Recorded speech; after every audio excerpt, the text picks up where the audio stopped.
weapons, and he was taken down by some very brave members of Secret Service, and they acted very quickly and have just released, for purposes of transparency, clarity, I've ordered it to be put out. You probably have it by now, put out on Truth and put out on many other platforms. A tape showing the violence of this thug that attacked our Constitution, and also showing how quickly Secret Service and law enforcement acted on our country's behalf. Really did a great job. One officer was shot, but saved by the fact that he was wearing obviously a very good bulletproof vest. He was shot from very close distance with a very powerful gun, and the vest did the job. I just spoke to the officer, and he's doing great. He's great shape. He has very high spirits, and we told him we love him and respect him, and he's a very proud guy. He's very proud of what he does, Secret Service agent. And we looked at all of the conditions that took place tonight, and I will say, it's not a particularly secure building, and I didn't want to say this, but this is why we have to have all of the attributes of what we're planning at the White House. It's actually a larger room, and it's much more secure. It's drone-proof, it's bulletproof glass. We need the ballroom. That's why Secret Service, that's why the military are demanding it. They've wanted the ballroom for 150 years for lots of different reasons, but today's a little bit different, because today we need levels of security that probably nobody's ever seen before. But everyone owes a tremendous debt of gratitude to the courage of law enforcement, the law enforcement, and working with the DC police. And we just spoke with the mayor.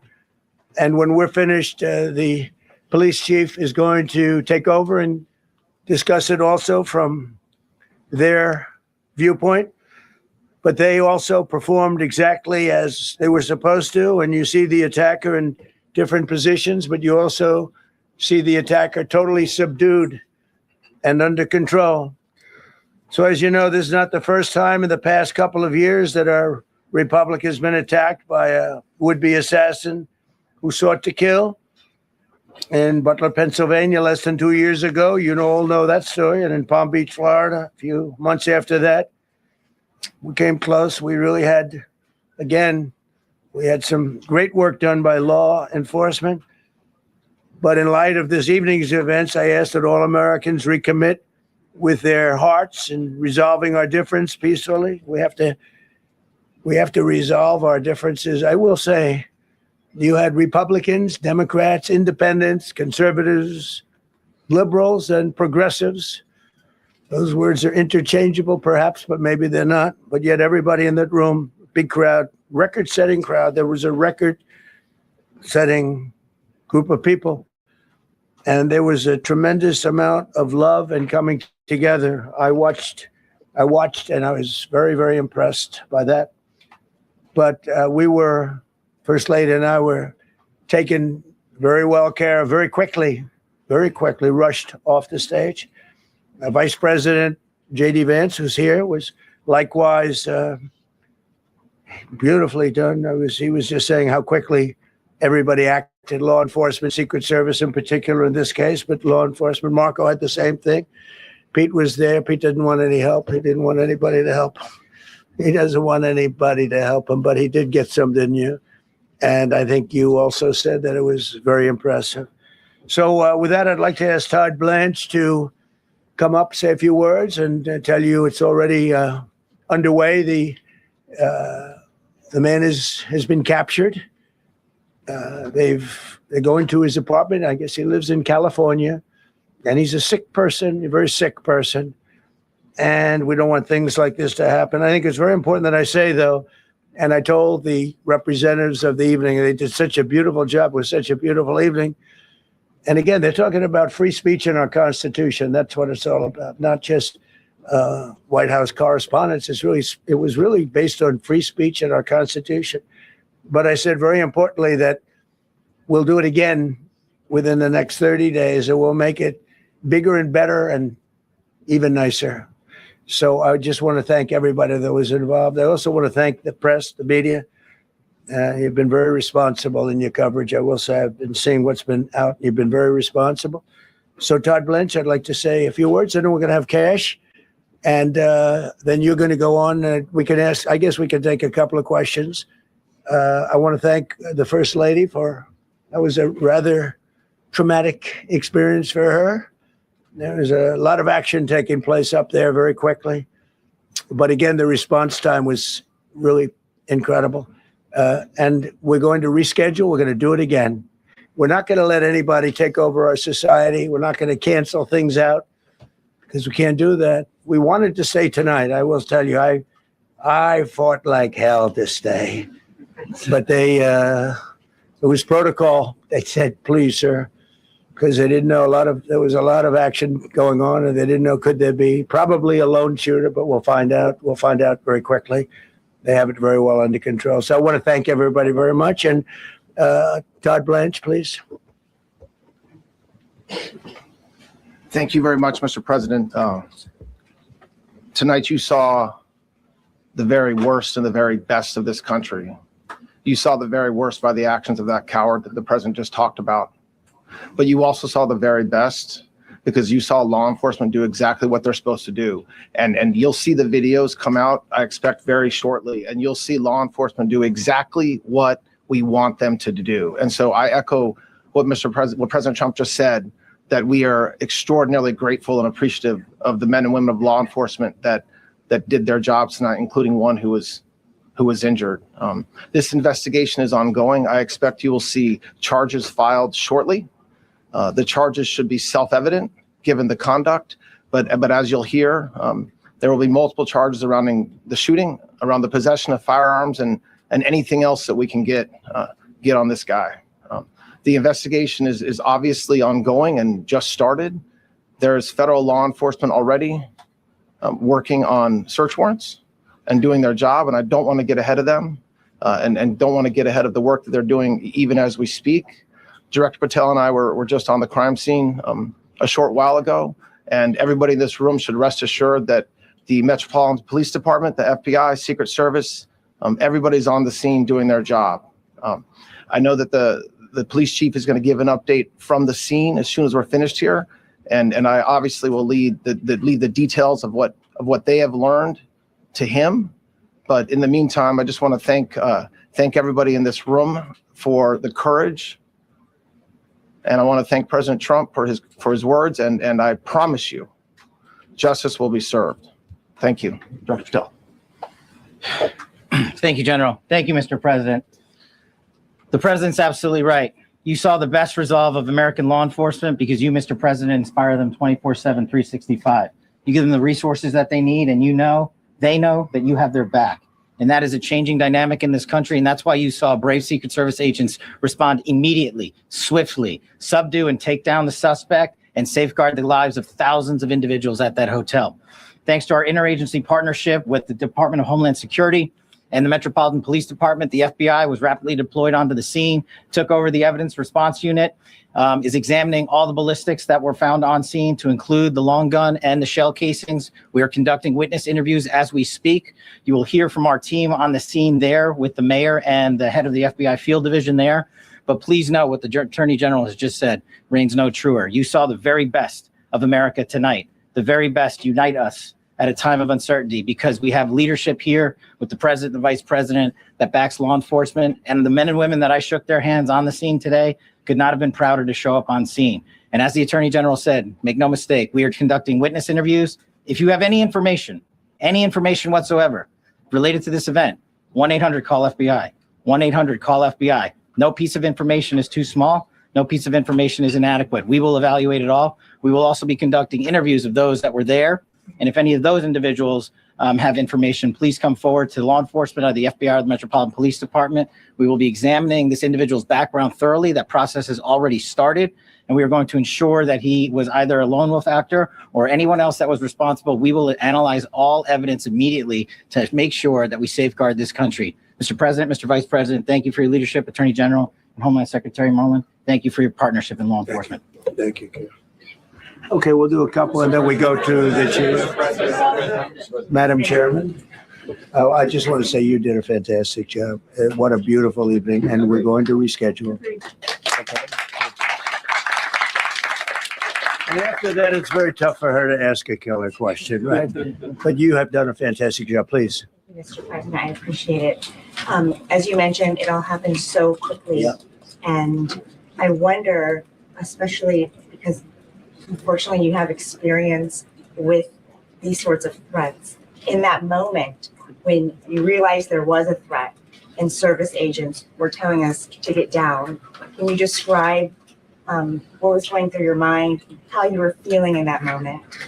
That's a very good question. Actually, it's always shocking when something like this happens. It's happened to me a little bit, and that never changes.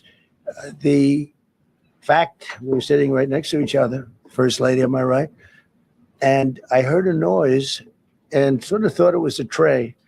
I thought it was a tray going down. I've heard that many times, and it was a pretty loud noise.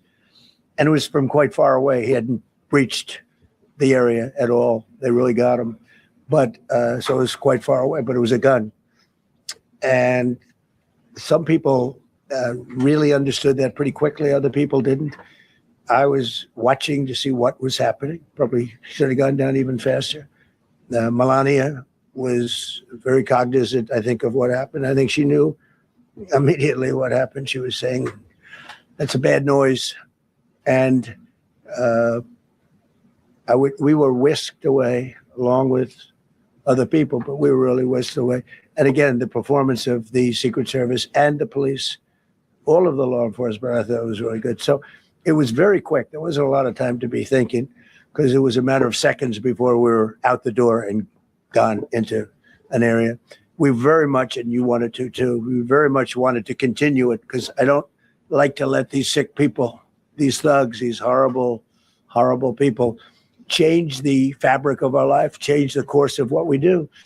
So we held out. You were there. We held out right till the end, but they didn't want to take a chance. And I understand there was protocol, but we're going to be doing one hopefully within the next 30 days or sooner. And I am ready, willing, and able. And I was all set to really rip it. And I said to my people, this would be the most inappropriate speech ever made if I said one. So I'll have to save it. I don't know if I could ever be as rough as I was going to be tonight. I think I'm going to be probably very nice. I'll be very boring the next time, but we're going to have a great event. And you did a fantastic job. Thank you very much. Peter, go ahead. Thank you, President Trump. There's a report in the New York Post that this assailant assembled his weapon somewhere on site at the hotel. What do you think about that? And I ask respectfully, why do you think this keeps happening to you? Well, you know, I've studied assassinations, and I must tell you, the most impactful people, the people that do the most, you take a look at the people, Abraham Lincoln, I mean, you go through the people that have gone through this where they got them, but the people that do the most, the people that make the biggest impact, they're the ones that they go after. They don't go after the ones that don't do much because they like it that way.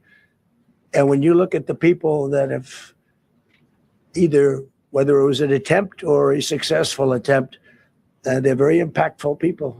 Just take a look at the names there, the big names. And I hate to say I'm honored by that, but I've done a lot. We've done a lot.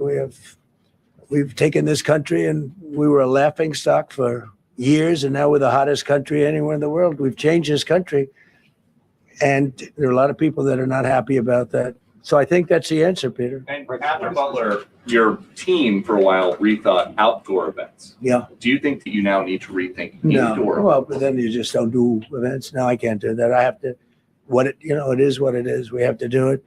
The room was very, very secure. He charged from 50 yards away, so he was very far away from the room. And what did you think when you saw the video of how fast he was running? He was moving. He was really moving. And the reaction time was great. Boy, those guys, they had their guns drawn literally by the time he was there. They were shooting. That's right. I thought they were very impressive. I thought they were very impressive. And if I didn't, I'd let you know, I'm not going to be, I would not stand for that. No, I thought they were very impressive. President Trump, thank you, President Trump, and thank you for updating us on the Thank you. suspect earlier. Were you aware of any threats? Was your team aware of any threats beforehand? And do you believe you were the target of this tonight? I guess. I mean, these people they're crazy. They're crazy. And, you never know. He was very far away from me. He had to go through a lot. We had resources all over. We had resources sitting at tables, literally in disguise, sitting maybe at your table, who knows? But we had people all over the room. So he had a long way to go. That was really a first line of defense, and they got him. And they really, they acted incredibly. No, there was no notification. We had no idea. Go ahead, Do you know Kevin. any political motivations from this? Well, you never know. Now, we'll be able to tell you that maybe by tomorrow or the next day. He's in custody, and they're asking him a lot of questions. I guess they're going over, Todd, and they're already at his apartment. He lives in California. Yes, sir. And they're over there, so they'll be able to tell you. Thank you, Caitlin. President Trump, did the suspect say anything, or was he wearing anything that would allege some type of motive here? No, I mean, he was a guy who looked pretty evil when he was down. They had him down. He was fighting hard. He was in my opinion, a sick person. Who would do that but a sick person? But I think you're going to find everything about him. No reason to talk about it now. But tomorrow at this time, long before this time, you're going to know a lot of things about him. They seem to think he was a lone wolf, and I feel that too. Are you concerned about U.S. Secret Service protection ability? We saw several of the detailees take minutes to be escorted out the room. No, they acted very quickly. No, I was very impressed by Secret Service. I mean, I'm the one, and Mark Wayne, you would agree with that, I think. Absolutely. I'm the one that would complain. You don't have to complain for me. I would be complaining. I'd be up here right now saying they didn't do their job. Oh, believe me, because, it's my life. And I want to live because I want to make this country great. That's why I want to live. But when you're impactful, they go after you. When you're not impactful, they leave you alone. Okay, a couple of more. Go ahead, please. Is there any indication that this shooting could have been linked to the war in Iran? I don't think so, but you never know. We're going to know a lot. We have the best people in the world working on it, and we're going to know a lot. Please. Mr. President, there's a lot. You, as well as some of us who have covered Butler, experienced another horrific day 2 years ago. Yeah. What felt similar? You had the First Lady with you today. What felt different? And you have another 2+ years in office. Are you concerned about something like this happening Well, I again? can't be concerned. I can only get great people. They did the job, in my opinion, a much better job than Butler. Butler had one weak spot that we all know about. Somebody should have been up there. But even Butler, we had our sniper on our side within 4.2 seconds from a distance of about 400 yards, one shot, and he was gone. And if he didn't do it now, he's David. His name was David. I say, hello, David, every time I see him. David, I like you very much, David. But think of that. Now, if he doesn't hit him, and he hit him right between the eyes from 400 yards without any notice, nobody knew. He heard a sound. He looked over, and there was actually a tree that was somewhat in his way. You know the story very well. And he aimed, he fired. And if he didn't do that, beyond me, you would have had a lot more people killed. We lost one great person and 2 people very badly hurt. They're okay now. But no, that was so in a sense, that was pretty amazing, the job they did. But they did have that one weak spot. As you know, they should have had that covered.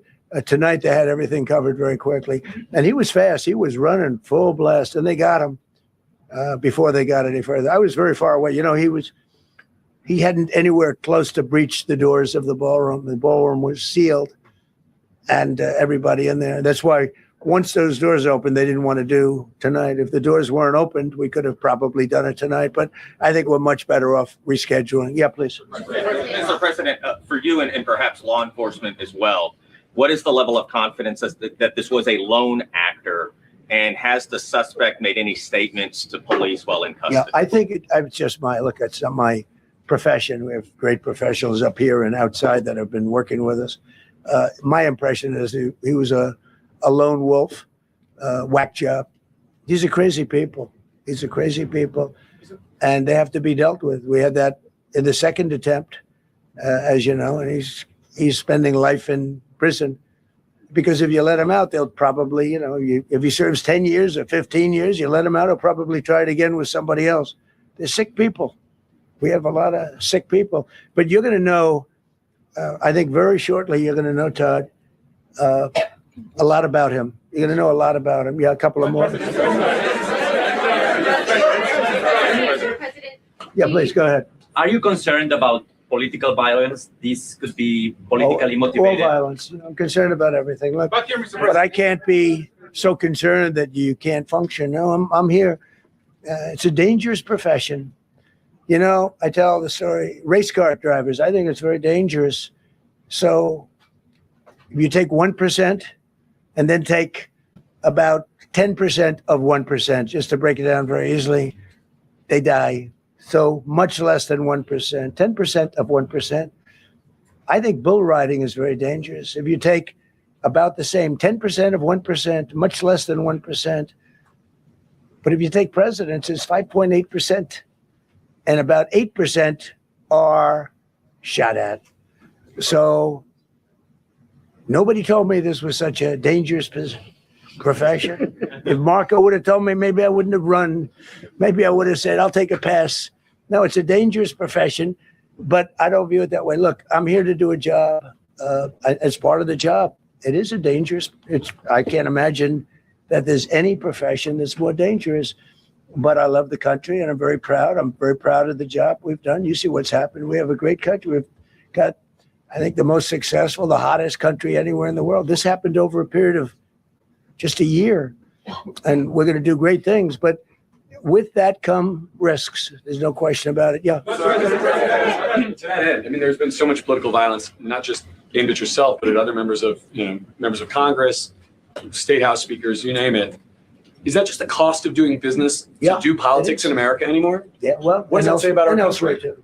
We're not the only country. You look at this great violence with all countries. I was talking to somebody from another country today, and they have numerous assassinations of political figures all over the world. You look at South America, it's like some of the numbers are just horrific. It's dangerous. It's dangerous stuff, whether it's here or someplace else. No country is immune. No country. Good question. At this point? Well, probably if I decided to just not do much, if I let everybody rip us off and take advantage of us. Look, we're leading the world in trade now. We're leading the world in the military. We're the greatest military in the world. I rebuilt it in my first term, and now we use it because we have no choice. We can't let, as an example, Iran, we can't let them get a nuclear weapon. Everything will be peanuts compared to that if they ever were given a nuclear weapon, and they'd use it too. Marco and I were talking about it today. They would use it without even hesitation. We can't do that. It was a shame. I said, oh boy, look at the numbers. We just broke 50,000 in the Dow. We just broke 7,000 in the S&P. They said we couldn't do it in 7 years, in 5 years, 4 years. They were saying maybe in 5 or 6 years. And we did it in 1 year. And I called everybody together. I called all of these people and others, and I said, we have to take a little journey. I seek to do this. We just had the great number. We just broke 50,000. Wasn't supposed to happen during my term. Wasn't reachable. We did it in 1 year. And I said, we're going to have to make a journey to Iran. They're going to have a nuclear weapon if we don't do it. We had the B-2 bombers take them out. I terminated in the first term the Obama agreement, the Iran nuclear agreement, which was a disaster. That was a road to a nuclear weapon. They would have used it. They would have used it 100%. So, when you do things like that, you become a target. If I wasn't doing that, I guess I'd be a lot less of a target. But I'm honored to be. Okay, one more question. Go ahead.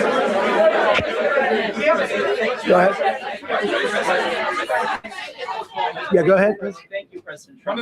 Thank you, President Trump. Do you know how the gun was brought into the hotel? And also, how does this event impact you as the leader of our country? Do you think it will change your I leadership? like not to think about it. I lead a pretty normal life, considering it's a dangerous life. I think I handle it as well as well as it can be handled. I think a lot of other people, you read stories where they become basket cases, to be honest with you. I'm not a basket case. I really take it as it is. I do it for the country. I'm not doing it for any other reason. I have a first lady who's doing a terrific job. She loves the country, and she recognizes it better than anybody. She's told me numerous times, she said, you are in a dangerous job. But that goes along with her, too. I mean, it's dangerous for her, too. We sat there tonight. We heard that noise, and it was either a tray or a bullet. I was hoping it was a tray, but it wasn't. And again, we had some very brave people doing a great job. So we're very proud of them and happy with them. I just want to thank everybody. They will be able to give you all that information as to the names and everything else. I think we released the names already. Most of you would have it, but his name. We appreciate it. I see so many tuxedos and beautiful dresses. It was a little different evening than we thought, but we're going to do it again, and we have a great chairman who we're so proud of, and we have to make it better. We'll make it safer, I guess, right? But we're going to make it even better. Okay, thank you very much. Thank you. Can we hear from the first lady about how impactful this was? Can we hear from her about? Well, honey, would you want to say something? Okay. One in the back, Right. Many of the people across the globe, in fact, are watching you. You demonstrated courageous leadership, and thank God you're alive. All of us are alive today. What is the message that you want to give to the world that this should change? What corrective measures can we take from here on? Well, all you can do, look, I don't care how many people you have, how good they are. They can be the greatest people. You have the greatest security in history. If you have a whack job who's got a brain, but it's a little bit distorted or a lot distorted, they can make trouble. I would say, Pete, right? They can make trouble. Some of these people are of genius level IQ, and they're nuts. So it can be trouble. So you do absolutely the best. You get the best. We have the best people. Well, look, it was proven tonight. He started running from 50 yards, and he was fast. He was like a blur on tape. He was moving. It was very impressive the way they got him, because a lot of people would be looking and saying, it's like a weird feeling, and they would let him get through, but they didn't let him get through. They drew those guns so fast. They looked like Matt Dillon. They looked like somebody that knew what they were doing. And what do we do? But it comes with the territory. And if you want to do a great job, I really believe that. And you take a look at what's happened to some of our greatest presidents, and it doesn't happen to people that don't do anything. And it's not going to deter me from winning the war in Iran. I don't know if that had anything to do with it. I really don't think so, based on what we know. But we're going to continue to do a great job. That's all I can do. Thank you very much. We'll see you tomorrow. Thank you. Thank you. Thanks, President Trump. Thank you. Glad you're okay.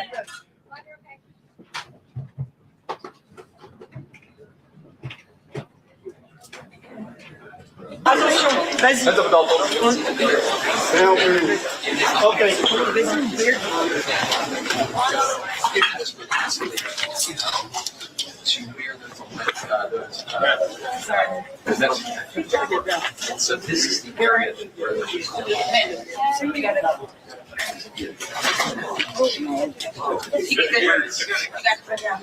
all right. Are we ready, guys? Let's start. Let's check.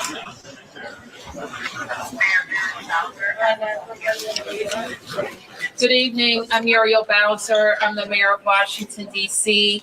I am joined by members of my public safety team and federal law enforcement, including the United States Attorney for the District of Columbia, Janine Pirro, the Secret Service Director, Sean Curran, as well as FBI Field Office Darren Cox.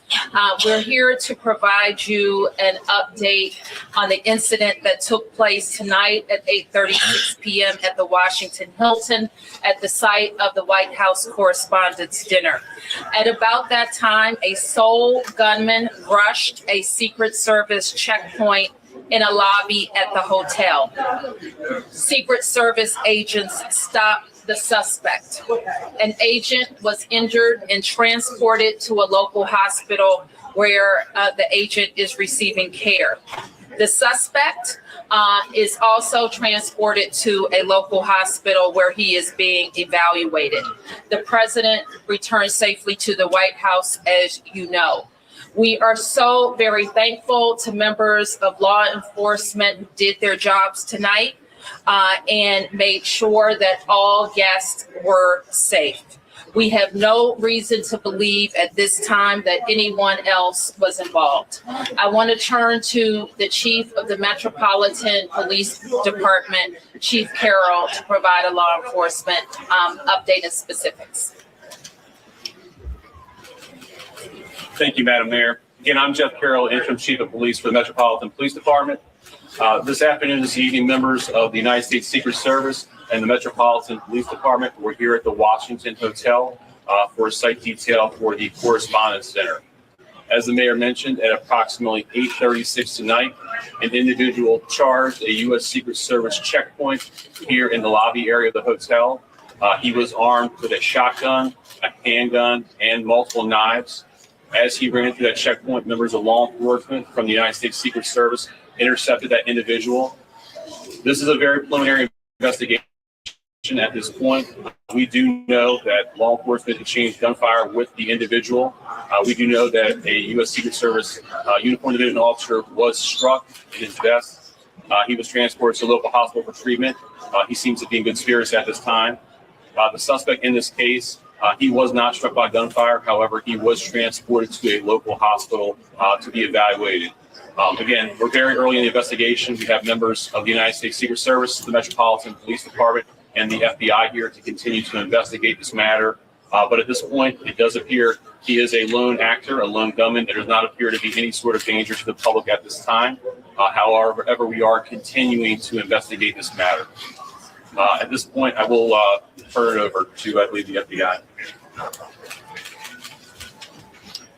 Hi, good evening. I'm Darren Cox, the Assistant Director in charge of the FBI's Washington Field Office. The American public should be proud of the quick response and heroic actions from law enforcement officers tonight to keep the American. About what Peter did during this battle, but it was said that he stalked and killed two British. Crazy Tom, what up, y'all? Yo, what up, kid? Special tap in show, you know. B-Rad made an emergency call. We gotta speak on this. It's Yes, crazy too. White House under attack. Yeah, you seen that shit? It literally happened like 5 minutes or like 10 minutes after we finished up our show last night. I opened up YouTube and saw that somebody posted a video on the news about it like 10 minutes after we finished. Say he's a long gunman. They say by itself so far, we don't know. Who is the president with the most assassination attempts? Well, Trump just matched. Well, I wouldn't call this an assassination attempt either, really, because I don't know. Well, I mean, it was an attempt. He didn't get past so he got past the front gate, but he didn't get and then he got into the lobby, but he didn't get into the ballroom where it was going on. But he had guns, he got shots off, and they fucking shot him. So, it's definitely an assassination. That's crazy, man. Well, Trump just matched Gerald Ford. I didn't know this. Gerald Ford, 2 separate attempts in 17 days back in 1975. 3 attempts on him. This is his third. This is third, right? Oh, man. So, he got shot one time, then they pulled out guns another time, and then this is his third one. Secret Service, man. A lot of people I know is questioning how he got in the building. You feel me? It's like, wait a minute, what's going on? I saw the video. He literally just rushed the front doors. Everybody was already in there and shit. So there wasn't too many people online or anything like that. I don't think anybody was online. And he just came out of nowhere and just ran in there and caught them sleeping. Boy looked like he Iranian then. We ain't seen too much of him. All I seen was him with his face in the concrete, but he didn't look like he belonged there. I know that. Well, I saw another picture of him actually. It was a picture from the school that he works in because he's a teacher, and he got the Teacher of the Month award. Wow. So you know that's the kind of people that are teaching our kids now. People who are willing to run into the White House with multiple guns in an attempt to kill the president and anybody else in his cabinet that happened to be standing there. And these are the people that teach our children, bro. We were just talking about the teachers, man. We need more stipulations in order to become a teacher. But you know, when I was thinking about our presidents and assassination attempts, of course, we all know the famous assassination of Abraham Lincoln, and I was thinking because of the North and the South, and I was thinking he had to have the most domestic ops. You feel me? Because the whole South was on him, basically. I mean, he definitely had mad ops, but I don't think they tried to kill him more than once. How you know? Because we ain't have the internet like we do No, now. I don't. I don't ever remember hearing of an attempt on his life. I just know that the one time that they did it, they got him. I remember hearing about I gotta check it, but they tried to poison him too, if I'm not mistaken. But they caught that. Okay. Then they blew his top off. But that was crazy. But man, Trump, you think Trump got something to worry about? This guy's alone. I really think this guy is just a psychopath by himself. But it's crazy that he was a teacher. He's not a mentally ill person, but at the same time, I do think he was by himself. You feel me? Yeah, I don't think there was anybody else with him. Necessarily with him. Now, if there were other people who knew of it, or if he had a getaway driver set up or some shit, then we might see some other people get involved in these charges. But as of right now, I think it's just kind of him and doing his own thing. But yeah, the worst part about it was when I saw that this guy was the Teacher of the Month at whatever school he teaches at, and it's just like, my God, man, oh my God, this guy's an educator, and he's out here trying to kill people. It's unbelievable to me. It's unbelievable. It's really sad what's happening to our country, bro. I know. He called himself a friendly federal assassin. Yep. You can't call yourself that if you ain't got no hats, first of all. Second of all, I think you just first off, yeah, you can't give yourself that name unless you're out in the street putting in hella work on people. But this is a white fucking liberal school teacher, so he's not really down with the information out here. But anyway, yeah, this dude tried to kill, the president and maybe some other people around him. Who knows? Luckily, they shot him. Thank God. But it's getting. You sure he white? He looked black. He looked mixed to me, but I don't know. Let me try to find something on No, you know what? Yeah, you're right. He might be. But you know what's crazy though? I was looking the other day.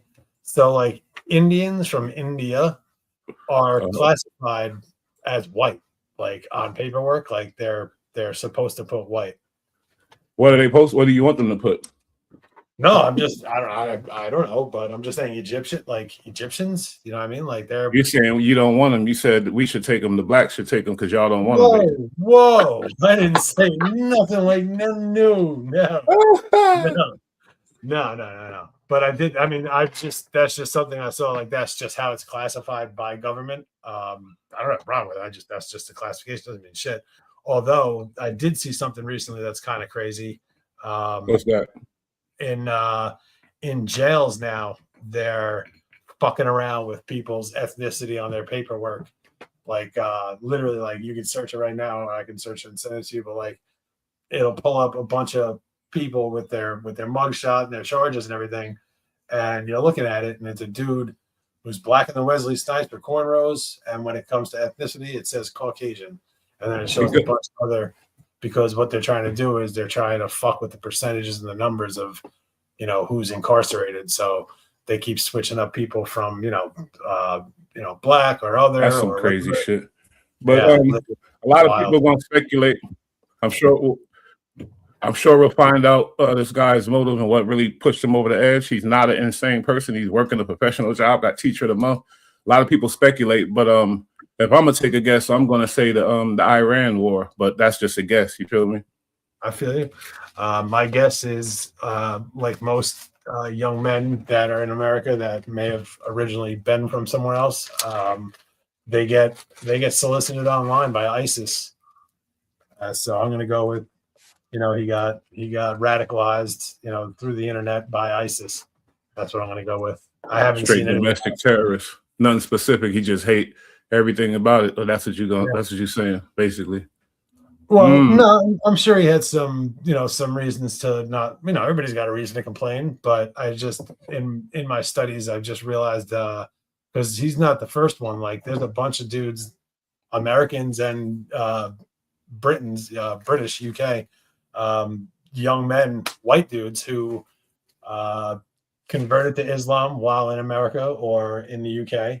And then through going to the mosque and also through speaking to people online, became radicalized, and then they go over, they leave America or Canada or the UK, and they go over there, usually to Syria is where they usually wind up heading, and they start to fight. I literally watched a documentary about this kid. It was a British kid, and like this was like 4 or 5 years ago that it happened, but he started going to the mosque and shit. I mean, this kid was a lily white boy, super ultra bright, like really, really white, and he started hanging out at the mosque, whatever, and started making new friends. And then he lost his job because he grew his beard out and was dressing, more like Islam fashion and shit. But he lived in the UK and he had a decent job. He was like 22 or something like that. And because of both his attire, but also his attitude was the number one reason, but they fired him. And he took it as they fired me because I'm a Muslim, It was just the extra oomph he needed. And then a couple of weeks after that, this kid got on a fucking plane, bounced to the Middle East. And then after that, all his mother ever saw of him was a couple of videos he was able to send to her. And eventually he got killed. But I seen the black people. I seen a couple of black dudes do that too. So it's not even just if somebody in the comments says self-hating.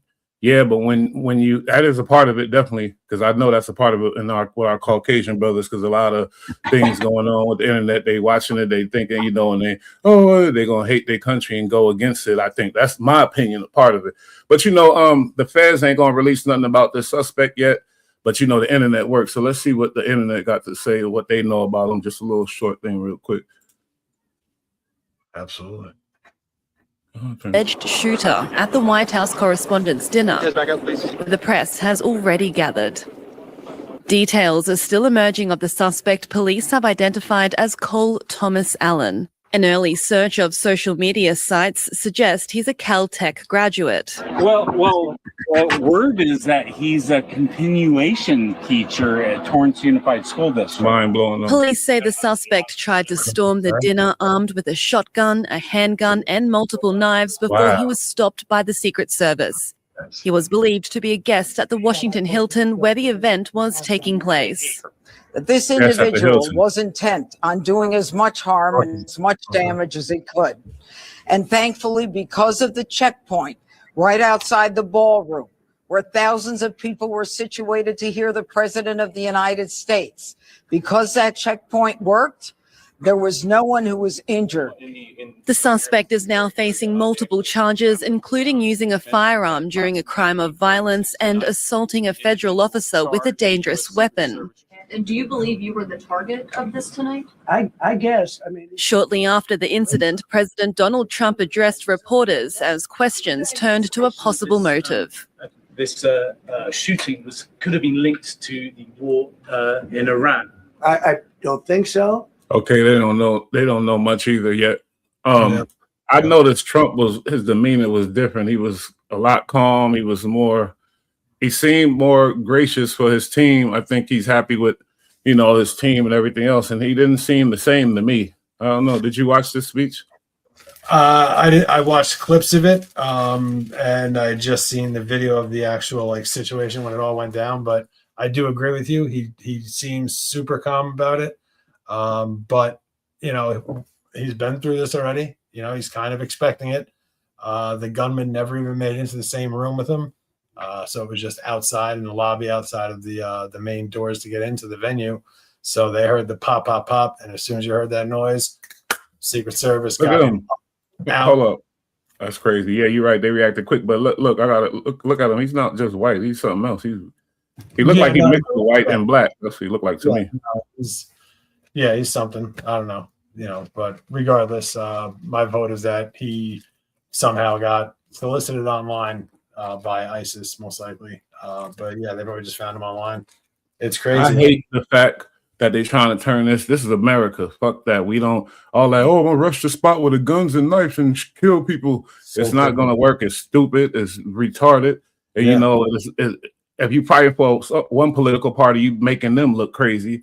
But and this crazy because I first off when I heard about it, I just knew he was a mentally ill sicko or something. But this guy is a college grad, working professional. You feel me? Yeah, but he got radicalized. I mean, you know, just because you have a master's degree doesn't mean you're above strapping a fucking bomb to yourself and clacking it off in a crowded room. You know, like people are wild, bro. Amazing. You would think someone with an education would be far less prone to violence, would be far less, or if not at all interested in radicalism of any kind. And just hate and, you know, bigotry and hate, again, usually coincides with a lower IQ. Yeah. So, I mean, I don't know, but just thank God this guy was not able to do what he wanted to do and couldn't. I mean, look at the guy. He's not good. Look at the guy. He looked like he failed anything physically he ever tried to do. Look at this guy, man. Come on now. What are you really doing, bro? Not a Are you serious? Right. No, but I mean, it's not him necessarily, but you know, skinny dudes with one arm can still fucking. Nah, you're right. You're right. And he did shoot one of the fellow officers and things like that.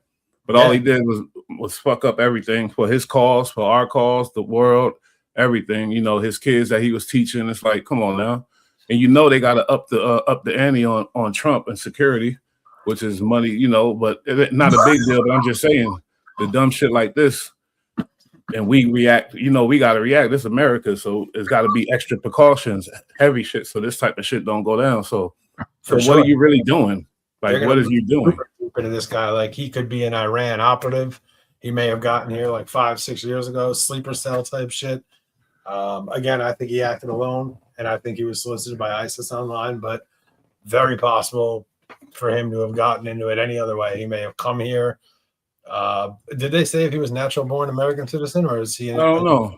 I'm not sure. I don't think they released anything on him yet, but I know there's some YouTubers somewhere that know him, but I ain't gonna go searching. I did see a video. I didn't watch it. I just saw like the video though. It was a picture, you know, a nighttime picture outside of a house of cop cars, and the headline said that they found the suspect's, I guess where he lives in California. So they raided the spot and shit, I guess, to see if there were bombs or any more guns or people or information there. So as time goes on, we're going to find out about this guy. Maybe, I don't know. We didn't really find out that much about the other people who try to whack him out. So who knows? But at least good point. And he didn't hurt anybody. That's the main point. They got him, and he didn't get to hurt anybody. He did. Didn't he? Shot somebody. No, he did. He shot the police, but they didn't die. Thank God they didn't die. They didn't die. They didn't die, but it was just it was a mess. I also like that they didn't kill him either, to be honest. Like, you know, everybody says like, oh, you should have killed him. Like, the good thing that they didn't is because now they can grill his ass and find out what's really hood. Facts. I never liked that. Oh, kill him. Like, no. Get all the information out of him first. Kill his ass. It's like, nah. We need to know what's going on. But let's see what they say, because I know there's some publication I know a little more about this dude. Just spoke within the last hour. He says the gunman charged D.C. President Trump and others are okay after shots were fired outside the ballroom of the White House Correspondents' Dinner. The event, which the president says will be rescheduled, was being held at the Washington Hilton Hotel. That's about 10 miles from the White House. Orko Manna joining us live from the KTRU 11 newsroom tonight. Orko, what have you learned about this scary situation? Well, Trace, and President Trump just spoke within the last hour. He says the gunman charged a security checkpoint at the White House Correspondents' Dinner tonight, armed with several weapons. Law enforcement sources telling CBS News that at least 5 to 8 shots were fired. Trump posted this surveillance video clip to Truth Social, showing the moment the suspect ran. Damn, he did move through there like a cat. I ain't gonna lie to you. He just went right for it, man. Like, pretty effective move. That was effective. That looked military almost. Past security, and you can see there.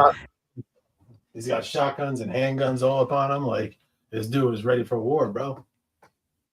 Secret Service agents and officers running and drawing their weapons. And here is a photo of the suspect that Trump also posted to his Truth Social account. He's on the ground after multiple Secret Service agents apparently tackled him. He has now been identified as 31-year-old Cole Allen of Torrance, 31. California.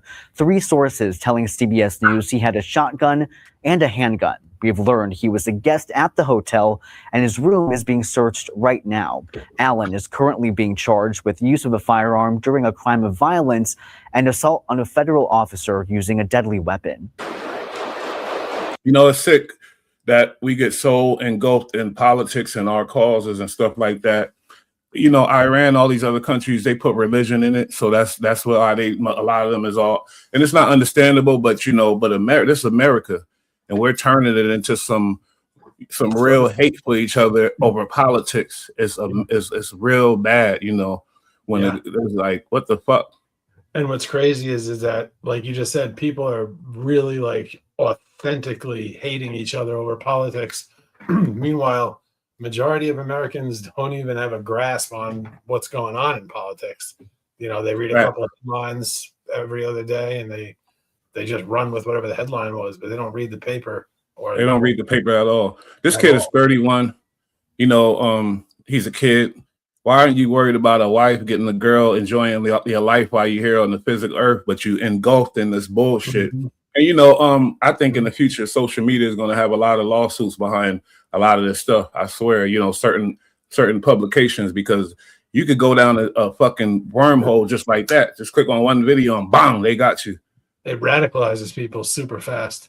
And I don't even mean like a person trying to radicalize you. I mean, just the videos and the commentary on the videos alone gets people angry enough to, potentially contact somebody and look to get involved.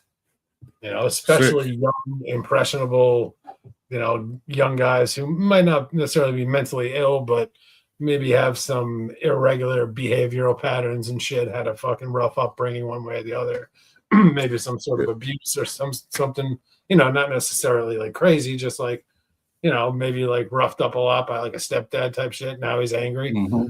Yeah. And, this is just, I hate Donald Trump. He's been everybody basically has been just inundated by the left screaming how horrible this guy is, and a lot of people fucking think that they think he's like the devil or a Nazi. If you sign up, if you go any side and you click on any one of the videos, if your brain is weak and you don't understand the propaganda and the fear videos and the bullshit, you'll get engulfed, and but as a grown man, there's no excuse. You feel me? No. As a grown man and woman, I don't give a damn. Get the fuck out of that rabbit hole. You see what's happening. You know what I mean? That's money. They make money off that shit. It's really sad. Like, people are losing their lives, like either to being shot flat out or going to jail for, years, like 5 years fucking prison that's like a good amount of people in the United States won't make it out of a 5-year bid. Hell no. You know what I'm saying? But this situation, we can't let him out. He can't come out ever. I'm sorry. Like, when you're attacking the country, that's different. But remember, not too long ago in New York, the guy rushed the spot. He had a couple assault. He had some artillery. Rushed the spot and shot some shit up. You remember that? I think it was a football player, and he said he had some head. We talked about it. Oh, the ETE claimed that. Yeah, the ETE shit. I forget who it was, but I do remember that. Yeah, I do actually. Yeah, we did a show, or at least mentioned it in one of our shows. Yeah, this kind of reminded me of that because a one-man band coming through trying to wreck shit. What? Thank God it's just a one man. Imagine it was like fucking 6 or 7 guys doing that shit. Like, that's why I already know people ain't what y'all think it is. Y'all get caught up in the social media and shit. There's gonna be 1 or 2 bad apples always. You feel me? But you'll never get a bunch of people to do some stuff like that. Dumb. You can, but I'm just saying. No, yeah. You feel me? No, I feel you. I do understand 100%. But yeah, man, I don't get it. Like, what the hell would make somebody literally end their own life? Like I said, by going to prison for murder. Like, if he had gotten the job done, he's going up for murder. And if you murder the president, he might, death penalty type shit. But especially Trump. You out of here. Trump, yeah, like they're not going to play They're that. gonna kill you in prison. They're gonna take you out. But People like, love what them. the hell? I mean, dude, like the news, and I don't know if he, again, I don't know if he was involved with mosques or anything like that. I don't know what his religion was. But you're guessing that's what it's gonna come out. That's Well, your guess. I am guessing that he's most likely going to be either an immigrant himself or a child of an immigrant, like we saw with the kids who threw the 2 bomb or the nail bomb or whatever down in Manhattan. Those kids were the children of immigrants. But yeah, I think it's going to be one of those routes. Goofy stuff. Hold on one second. We definitely got to salute, you know, like our agencies, because you're not going to be able to organize and get together. It's always going to be one dummy or another, like 2 dummies or something like that. Once you get bigger than that, they own you. It's like, we got to, you know, salute that, but they got to be on their shit though, because it's always organizations forming and shit like that. So you always got to watch. But man, now I understand why we have CIA and fucking FBI and things like that, you know, because imagine, you feel me? But like with that new ISIS forming right here in the country, like nah. Yo, but then we turn around and just like on yesterday's show, we spoke about the SPLC, the Poverty Law Center, and it's like, so you got fucking people from outside of the country trying to radicalize young people, young men usually, but they'll take anybody, trying to radicalize young Americans on the internet to get them to join ISIS and come over to Syria or wherever. So we have that, right? Then we have now the Southern Poverty Law Center, and who knows if there's other nonprofits just like them doing the same shit. But it turns out Southern Poverty Law Center is funding, literally sending straight up millions of dollars out to white terrorists, you know, white supremacy groups that, I mean, they haven't, let's be honest, they really haven't done anything. Like there hasn't been a KKK attack or anything like that. Yeah, but you say that, but obviously you're talking about big violence attacks, but you already know they're doing things. There's things being done. It don't got to be a violent attack all the time. It could be other shit. You're 100% right, but I never, and this is just my personal opinion, but like I never really took the KKK serious. They were at one time for sure. Me too. Me too. I agree, but I'm just saying. But yeah, in the last 15 years, in the last 15 years, I just see them as like a fucking, they're like a club basically. You know what I mean? Who like guns and they like to talk that shit, but they're not really doing it. They might do a march to piss people off, but these guys, I'm sure they have families and jobs and shit. So they're not out there trying to murder people. They're just for sure. Shit. But remember in Georgia, the kid that was jogging, and then they approached him, and they found out those guys was with the organization. Now, who you think defended them in court, and how they got the lawyer money and shit like that? You feel me? Think about that. Yeah, that's what I'm saying. So like that's part of what that money might go to, the SL. It got to be directly to that type of shit, guaranteed, probably. Well, they sent $1 million to the KKK, the organization, and then they sent like almost another $1 million straight up just to the head KKK guy himself. So they gave money to the organization, and then they had Unk off with a bunch of loot just for being America's top fucking racist. I guess I don't know. He hates the artist. I don't know. But man, I'm gonna dig in. I'm gonna do some digging, but I ain't gonna use Reddit. I'm gonna use Chat GPT. Don't use Reddit. I did the same thing. Hey, and speaking of that, just a quick side note. All of a sudden, Trap Lord Raw's thumbnails are all red. You see mine? I was the first one in our like algorithm to do the red, all red. And I was just telling my girl, like, man, I need to change this red. All this shit look evil. She said everything don't got to be red, but I just felt like the red got a better reaction. I don't know why. Well, I see Trap doing the red. They watching us. Yeah, but I seen it and I think it looks good. Plus, like it definitely attracts you because all the other videos are just regular thumbnails, and then yours is just this red one. It's just like, what's going on here? So red. Mace Loke wasn't like that. So let me see. Although I noticed a lot of dudes be rocking the opposite colors, almost as like yeah. That's some super G shit for sure. Yeah, that's the type of shit. Like if I were into all that, I would definitely be doing that. Because I learned a couple new things from this video. I'm gonna let it play out because it's only a couple minutes. Now, immediately after the gunshots, there wasn't much of a reaction. You can imagine it's a very crowded and loud event inside the ballroom at the Washington Hilton Hotel. But after a few seconds, you can see there some confusion start to set in. Then the Secret Service jumps onto the stage to get President Donald Trump and First Lady Melania Trump out. Video also shows attendees crouching down underneath the tables and next to the chairs in the ballroom as law enforcement rushed to secure the area and escort top administration officials away. President Trump says one officer was shot but was wearing a bulletproof vest, so he's expected to be okay. In the wake of the violence, Trump says he hopes the country can come together like the attendees did tonight, despite their backgrounds. You had Republicans, Democrats, independents, conservatives, liberals, and progressives. Those words are interchangeable, perhaps, but maybe they're not. But yet everybody in that room, big crowd, record-setting crowd. There was a record-setting group of people. And number one, he made a great speech. I played it through in the beginning of the show, but when I upload it again, then probably I'll cut it out. But I still haven't watched it yet, so I'll check it out after. It's crazy as hell. I forgot my point. It was something good too. You said that like he made a huge speech afterwards, regardless of Republican. Oh yeah. He held his composure, but that's not what I was gonna get at. But yeah, he definitely. I commend him on the speech because he did the way certain speeches I didn't like how he got down, but I'm definitely commend him on the way he handled himself on this. And here it go. This is what I was gonna say because I heard you say people were probably saying, why didn't he get killed? How did he did?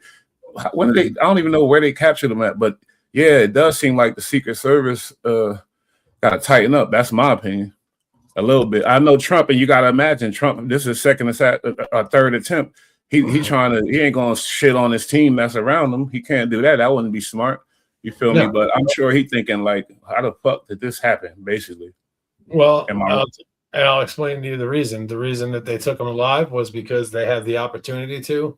So first and foremost, that's not what I was talking about. Take him alive. I'm just saying that he got that close and he got there with the. You feel me? I'm happy that they got him alive. Oh, I got you. Yeah, the video's wild, but he just comes flying out of nowhere. You know what I mean? You're right. But the reason I think they were a little laxed, but what it is the whole thing had already started. There's other layers of security around, and they're at the front door. But the front door is not even the entrance. Like the front door just gets you in the building, and then that gets you in the lobby. And then from the lobby, you then got to go through another set of doors with another whole set of fucking, cops checking everything and searching people. And then you can get into the actual venue, the room, the big stage and all that. So the guy only made it into the hallway. He never got into the actual venue room. So that's great. You know what I mean? But that's why at first people were looking around like they weren't moving, you know what I mean? But like it was hard to hear the gunshots too because they weren't that loud in comparison to the volume of what was going on in the room. But people's reaction were to turn around and look and be like, what the fuck was that? Because most people have never heard gunshots. And then on top of that, you're hearing gunshots inside of a theater, surrounded by people and noise. And I don't know about the weapons, but they may have had suppressors. I don't know what he was shooting specifically, like what rounds he did get off, what weapon system he was able to use. I don't know any of that information. I'll have to do some digging, but basically people didn't really react that fast. But then once, besides the Secret Service, they were on there. They grabbed him quick, got him off the X and out of the way. So the Secret Service did a good job, in my opinion. Props to the officers, the agents, whoever it was at the front door who were able to lay that dude down before he got into the venue through the lobby. So those cops did do the job. He rushed them, but it was super weird. You know what I mean? Like the shit was already going on. There wasn't that many people around. There's tons of security. And then you seen, dude, he came just fucking flying through there. Like a cat. Super fast. And you couldn't even tell if it was a dude or a chick. I mean, I was quick, dude, but he went so fast you couldn't tell. You just knew a person went through there. He had a mission. He was on a mission. Luckily, he didn't complete it. But I was curious. how many times this type of shit went down in the White House, and I don't think it was a lot. But you know, in 1814, burning of the White House, that's one thing. That's outside, you know, the burn whatever. You know, the British troops set the White House on fire. That was in 1814. 1950, Blair House attack. Puerto Rican nationalists tried to kill President Henry S. Truman while he stayed across the street at Blair House. So that wasn't in the White House. That was across the street. 1974, stolen plane crash attempt. Okay, remember that. A man tried to pull it. That was in 1974. 1974, a man flew a stolen Army helicopter into the White House grounds. Okay. 1994, small plane crash. A stolen plane crashed into the South Lawn. Okay, that's still not in the White House. Nobody breached the White House yet. 2011, rifle attack. Shot struck while White House residents. I remember that. That was from outside. So am I correct that saying this is the first time an attacker actually breached the White House and was inside there and this wasn't actually at the White House. It was down the block. Copy. Yeah, I originally thought it was at the White House too, but yeah, the headlines are saying that. What?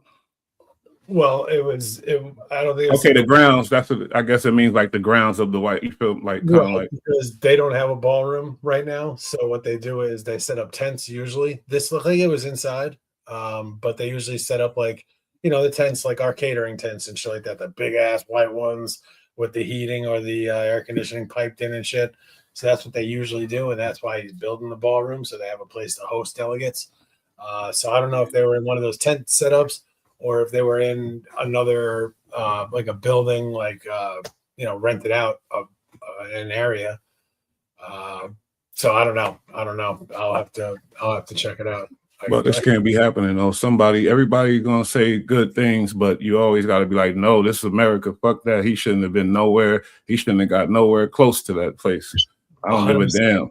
100%. I think that the FBI, the CIA, the Secret Service, I think after the fact, after the shots were fired, I think they did a great job then. But the fact that dude got in there and almost got into the same room again with the president shooting at him. Oh man, like what the Trump won't do it, but is it going to get to a point where this dude really shouldn't be out in public like that? But he'll never not do that. He would never allow. No, I definitely don't think he would ever. He ain't gonna let you see that. No, he'll never let somebody's threat fucking keep him in the house. He's not about that life. Trump's a gangster. A lot of people talk shit. This dude moves like a G. You know what I mean? Oh, nobody never denied that. No, of course not. I'm just reiterating once again. For all his haters. Remember the lady that got in all that trouble Secret Service had with the first assassination attempt? And I think she had to resign. Yes. Yeah. She fucked up. I feel like there's going to be some type of similar situations here. I'm sorry. There's got to be. Some heads got to roll for this. There very well may be, to be honest. They very well may be. I think they did pretty good, and I don't think it's a Secret Service who's going to face repercussions necessarily. The security and stuff, grounds, things like that. It'll wind up being whatever unit or whatever three-letter agency was guarding the front door, basically, or whatever security setup that I'm not aware of that they had outside. Whoever was running that up are probably going to be looked at and spoken to in not a nice manner by their higher ups, and maybe really fuck up somebody's career. We'll see. But like I said, look, the dude just rushed the front door, and then you go into this huge ass lobby, and then there's other doors that get you into like an arena, not an arena, but like where all the seating is and where all the fucking stage is and shit. So like he only got halfway in the building. You know what I mean? He didn't get anywhere near getting in there. Thank God. Let's rediscover why they were so mad at the Secret Service about that first attempt and the details of things like that real quick with a short little piece of content. It's the Secret Service's biggest crisis in decades. How did a 20-year-old gunman climb a rooftop with a rifle and fire shots at former President Donald Trump from... That sounds more, easier than a guy running up in the spot and just almost getting, he didn't almost, because Trump said he was far away. But yeah, he should. No, he wasn't that far. He was like, what, 120, 100? Exactly. Trump was like, yeah, he was far away, but you know how Trump is. He just played it. He was close. Well, 150 yards, so that's 1.5 football fields. So that is a good distance, if you were throwing a rock or shouting to somebody. But if you're shooting at them with an AR-15, that is not a good distance. That is a short little space. Like a fucking idiot can hit that. You know what I mean? With no fucking scope or anything, just brass. Just stock fucking steel sights. They crucified that lady. You feel me? And I felt a little sorry for her, but then again, let's just see. Hold up. less than 150 yards away. Shooters down. Are we good to move? This is a colossal failure for the Secret Service. The Secret Service isn't just responsible for the safety and security of the protectee. And if you remember, right after it happened, they weren't talking. They just waited a minute, couple of days, and then they you feel me? So right now, everybody's, because we still shocked or whatever. Yeah, it was great. It was good. But think about it, though. Hold up. Where did we go wrong? Because this dude shouldn't have been nowhere that close. And killing the officer while the president's there. That's all. It's bad news. And I agree with you 100%. They're going to, they're looking into it right now. And within the next couple of days, we'll be finding out if there is any charges going to be levied against, our people, Secret Service or whoever, three-letter agency, fill in the blank. We'll see if any charges or any repercussions are going to come of that. I'm not sure. We'll see. I'll bet on it. They're also there for the safety and the security of the people that are showing up to these events. So this is tragic all around. Here's what we know about the security gaps that led to the assassination attempt on Trump. Yeah, look, there he is. In a video taken by a bystander shortly before the shooting, the gunman, Thomas Matthew Crooks, could be seen crawling on a roof as people were heard pointing him out. Dangerous people. Criminals. We have criminals. And a witness told the BBC, the police are down there running around on the ground. We're like, hey, man, there's a guy on the roof with a rifle. But those alerts, if heard by any officers, didn't seem to make it up the chain back to the command center. That's a massive communication failure. Okay, yeah. What are we doing? What are we doing? That situation is nuts. When we gripping, we got to communicate, and if we don't, we fuck up everything. So, but y'all Secret Service protecting lives, the communication is off. Then what the hell are we doing? You know why? Because things never happen, and then they get lax, and we just wear these surveillance for standard, and we just I could imagine, as human beings, but especially being out in Kecksburg, Pennsylvania, like it was a lot of people that are there that are pro-Trump. That's Trump town, That area is a Trump area. It's blue collar fucking workers. And then on top of that, like, when's the last time before Trump? When's the last time somebody took a shot at a president? You know what I mean? Like, or a candidate running for president. That hasn't happened in a long time. As we learned with KLP, whatever the name of that company is, you got to look for the twist. And then, and I was thinking about this thing. We got to look for this as a distraction and look at what else. You know what I mean? Because these guys are crafty. Dirty motherfuckers.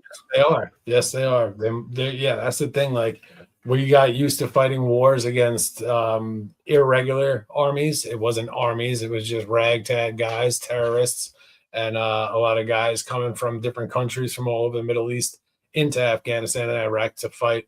So you weren't getting like the best of the best, but you were getting some good guys. But in this Iran thing, you're dealing with sleeper cells.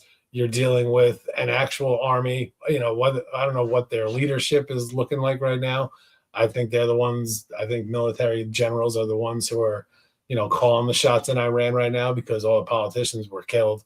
Most of the rest are cowards and are hiding, which is a smart move.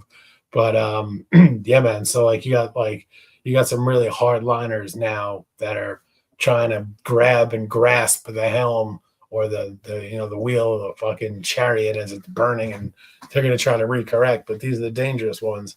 Yeah, Dangerous. we're with these fuckers now.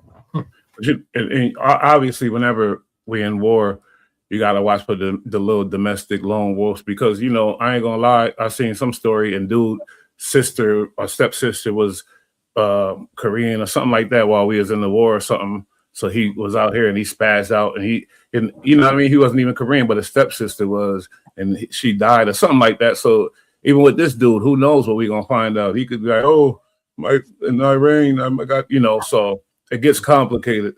But it's one thing though we have to keep in mind, and you had alluded to it and just mentioned it actually about how long and how much trouble people are going to be getting sentenced for shit like that, like turning and going to the other side and stuff like that and selling secrets, because there's been a lot of that in the news.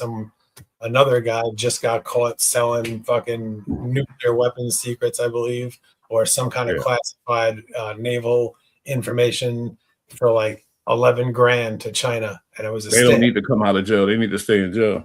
Well, the problem is we just had that one. It was the teacher that got shot down in Old Dominion, the college down south. It was ROTC. That's like a junior officer training for people that are in college but plan to go into the military. So when you join the ROTC, you're training, you're learning military tactics and all that, and your teacher is always going to be some sort of retired or active duty, whatever, Army, Marines. So their teacher was, I believe, a Marine, but that's the man who was shot in Old Dominion. That's the teacher who was shot. He was an officer in the military, and he was ROTC, and then his students, his soldiers, basically, they killed that dude, bro. There's a crazy interview I can send it to you with Sean Ryan, where they're talking they pulled their knives out. They don't have guns to college campus, but they're in fatigues and shit. It's ROTC. They're full military while they're in school. But they pulled their knives out and went to work on homeboy. One dude gouged one of his eyes out, and the rest of them were just poking him up and hamming him up. He was dead within like 4 minutes, bled out completely. Yeah. But they anytime when it comes to treason or selling secrets to people. Well, I'm sorry. That's what I was. Yeah, you was going crazy. I'm like, geez, and then you don't want to end, so I got to try to jump in. But go ahead, keep going. I lost track. The whole point was what I was getting at was this dude so he was in the army. The guy who did this, he was a Muslim guy, but the shooter, he had been in our army, a U.S. Army guy. He wound up going to jail, army jail, because he was selling secrets to whoever the fuck. So he was a traitor. He got caught for being a traitor and selling our secrets to somebody, some other country, and he wound up getting instead of getting life like he should have, he got like 8 years, and I think they even let him out a little quicker than that because the judge, said that he was okay or whatever. Hold on. Yeah, that's that shit I don't like. Anytime selling secrets, I got kids out here, we got family, loved ones out here in this country. But I knew that it was this guy, and he just hated everybody. I forgot what country he's from. But he was just a mean guy, and he didn't have a girlfriend, he didn't hang with nobody, just mean. And he even was talking about his mom, and it's like the hate. Now, this guy specifically was a Muslim who came to America. I believe legally immigrated to America, and then then joined the army. But that's when he spazzed out and sold the secrets. Then he went to military jail for 8 years instead of 20 or 25. And then he got out. And then within a month or two, I believe, but regardless, he then went to Old Dominion purposely with a rifle and fucking shot and killed an officer that was a teacher there, and then was killed subsequently by the students. So this dude got popped for selling secrets, should have gotten a long time, got 8, and immediately gets out and goes and kills an officer. Like, that's what happens when you give people light sentencing. Like, there's a reason for certain things. Like treason is a thing. Like back in the day, I think that law should still be the same thing when it comes to treason and shit like that. Get them out of here, because we got loved ones in this country, and you selling secrets to the potential enemy. Like what the hell are we doing? You feel me? Like, nah. this kid was straight up about it. Like he sold secrets to them, and then he gets out of jail super early. He's fucking laughing, and then immediately goes and whacks out an officer and tries to kill people at Old Dominion besides the officer, winds up getting himself killed. But it's like, this kid wasn't fucking around. These people aren't playing games. They tell you exactly who they are. They do that. Make me rethink, like we said about oh, we don't want him to die. We want him to get all the information from him, this and that. But then once he get caught up in the system, it becomes a mess to where, you know what I mean? So maybe it is better that they get done right there. Get him out of there. You're right, but for this guy, again, we believe that he's acting alone, but we'll find out. At least he was most likely radicalized by somebody, so they try to figure who that was. But I think taking him alive is a good move to get the information. But once you get the information out of him, or if you don't, regardless, his sentence for treason should be hanging. That's how it should go. Whack him out after the fact, but try to get as much information out of him, because if he's part of a sleeper cell and there's other guys involved, Yep. Yeah. So man, serious shit. But they shouldn't cut deals for these terrorists and these fucking people who commit treason, especially when you joined our military and we're selling secrets. That's even worse. That means they definitely, that should be just guaranteed life without, bye. And then get out, and then just a short while after getting out, you go out and whack out an officer in a college. Yeah, but that could have been an isolated situation, though. I ain't gonna lie. If he went and sprayed up the thing, then that's different. But this officer probably did something or whatever, and he wasn't supposed to kill him. But I'm just saying that sounds like some isolated shit, though. But maybe he had something to do with this cat getting caught in the first place. But it doesn't matter, because you can't kill fucking our officer, so he's obviously wasn't supposed to be freed. Is your point? And you're right. Exactly. He's a sicko. That's what we get when you get a liberal judge who just tries to cut people a chance. This cat didn't deserve a chance. You know what I mean? Like, he didn't deserve that chance. He got it, and then he fucking makes this judge now hopefully regret his decision, and maybe he'll be a little bit stiffer and more rigid in his sentencing. But who knows? Well, we keep seeing this day in and day out. Like, somebody will get whacked out, a civilian gets killed, and then you do the history on it. It turns out the person that killed him, just got out of jail, was let out early, or didn't even go to jail and has all these crazy charges, like the chick that got killed on the train. The little blonde girl, turned out she was from like Ukraine or something like that. She was in America, and some dude just knifed the hell out of her on the train. Yeah, he had mental issues, but that's the same thing you're saying, though. These people shouldn't be in the street, like, because I know he was evaluated. He was arrested 7 times or some shit like that. Yeah, exactly. Do any jail time, or very minimal. He shouldn't have been on the street. We ain't gonna be perfect with that, though. It's gonna be mistakes. No, but I know I heard somewhere that Trump, they always just say it's Trump, but the Department of Justice is aside from the firing squad, bringing the firing squad back. He's like that. I'll have to keep bringing that up. No, I'm saying aside from that, because you mentioned that, but I read an article that was saying that they want to bring back mental institutions, insane asylums. Which you talked about that in the last. Yeah, I'm with that. Not even just to protect civilians and regular everyday people, protect them too. People, but also to protect them and give them the level of care that they need. Like, you don't just because someone is a violent fucking person and has mental issues, it's not someone you just fucking not care about, lock in a hole. If he got mental issues, because he's an American, his parents are American, and this is that's the shit I'm on. Right? I'm not on the hating where I'm from just because or whatever else. That don't make no sense. You try to make it where you're from better, and that's it. You don't hate where you're from. No, that's stupid as hell. Exactly. But the comparisons right now, I was saying, okay, dude was on the roof all the way over here doing a real sniper style, and they caught him, wiped him out, bang, immediately. But this dude rushed the spot. So I just want to see why they crucified that lady so bad. You know what I mean? But that, let me just. When I was overseeing sites, we would have Secret Service agents right next to police with police radios. If there's something that's going on, boom, everybody knows instantly. Quite frankly, Trump, one thing about Trump, he still took that opportunity. Fight. That was wild, bro. That was wild. Yeah, he wasn't scared. He was throwing it up like, fight. Fuck that. That's an 80-year-old man who just got shot at and was hit in the ear either by a fragment of another one that hit the podium, or if he just got lucky and it was just a 223 round that just happened to clip through his ear, and luckily it didn't hit him in his head. But he was conscious enough to still try to motivate the people. He gets up with the blood on his face, and they're trying to hold him down, and he fucking puts the fist up. He's like, fight, fight, fight. Meanwhile, the team is like, motherfucker, let's get the hell out of here.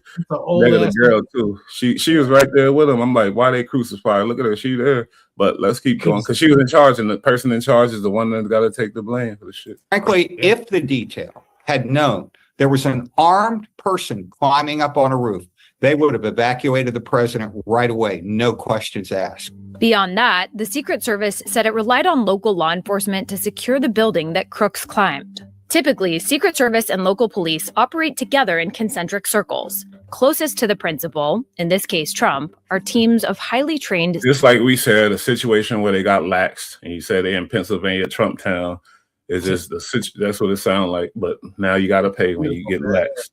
But what was crazy about that whole situation was when you had people that were standing there that were yelling and screaming and pointing, saying, "There's a dude on the roof with a gun." They had their cameras out. They were yelling it for like over a minute, and nobody was doing shit. Like, there were officers there, and they weren't doing shit. Like, You're trying to fuel the conspiracy shit, because I've seen some videos. I ain't want to play them, but there's a big conspiracy saying that whole thing was fake. So I'm not saying it's I ain't gonna get into that.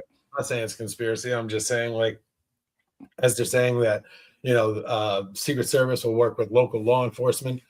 The local law enforcement were the ones that were standing right there in the video, the iPhone video that the person made standing there. Was a few of them that I saw, but it was local PD that was in that area, and they didn't do shit. It's like, because again, they're a local little small farming town in rural Pennsylvania.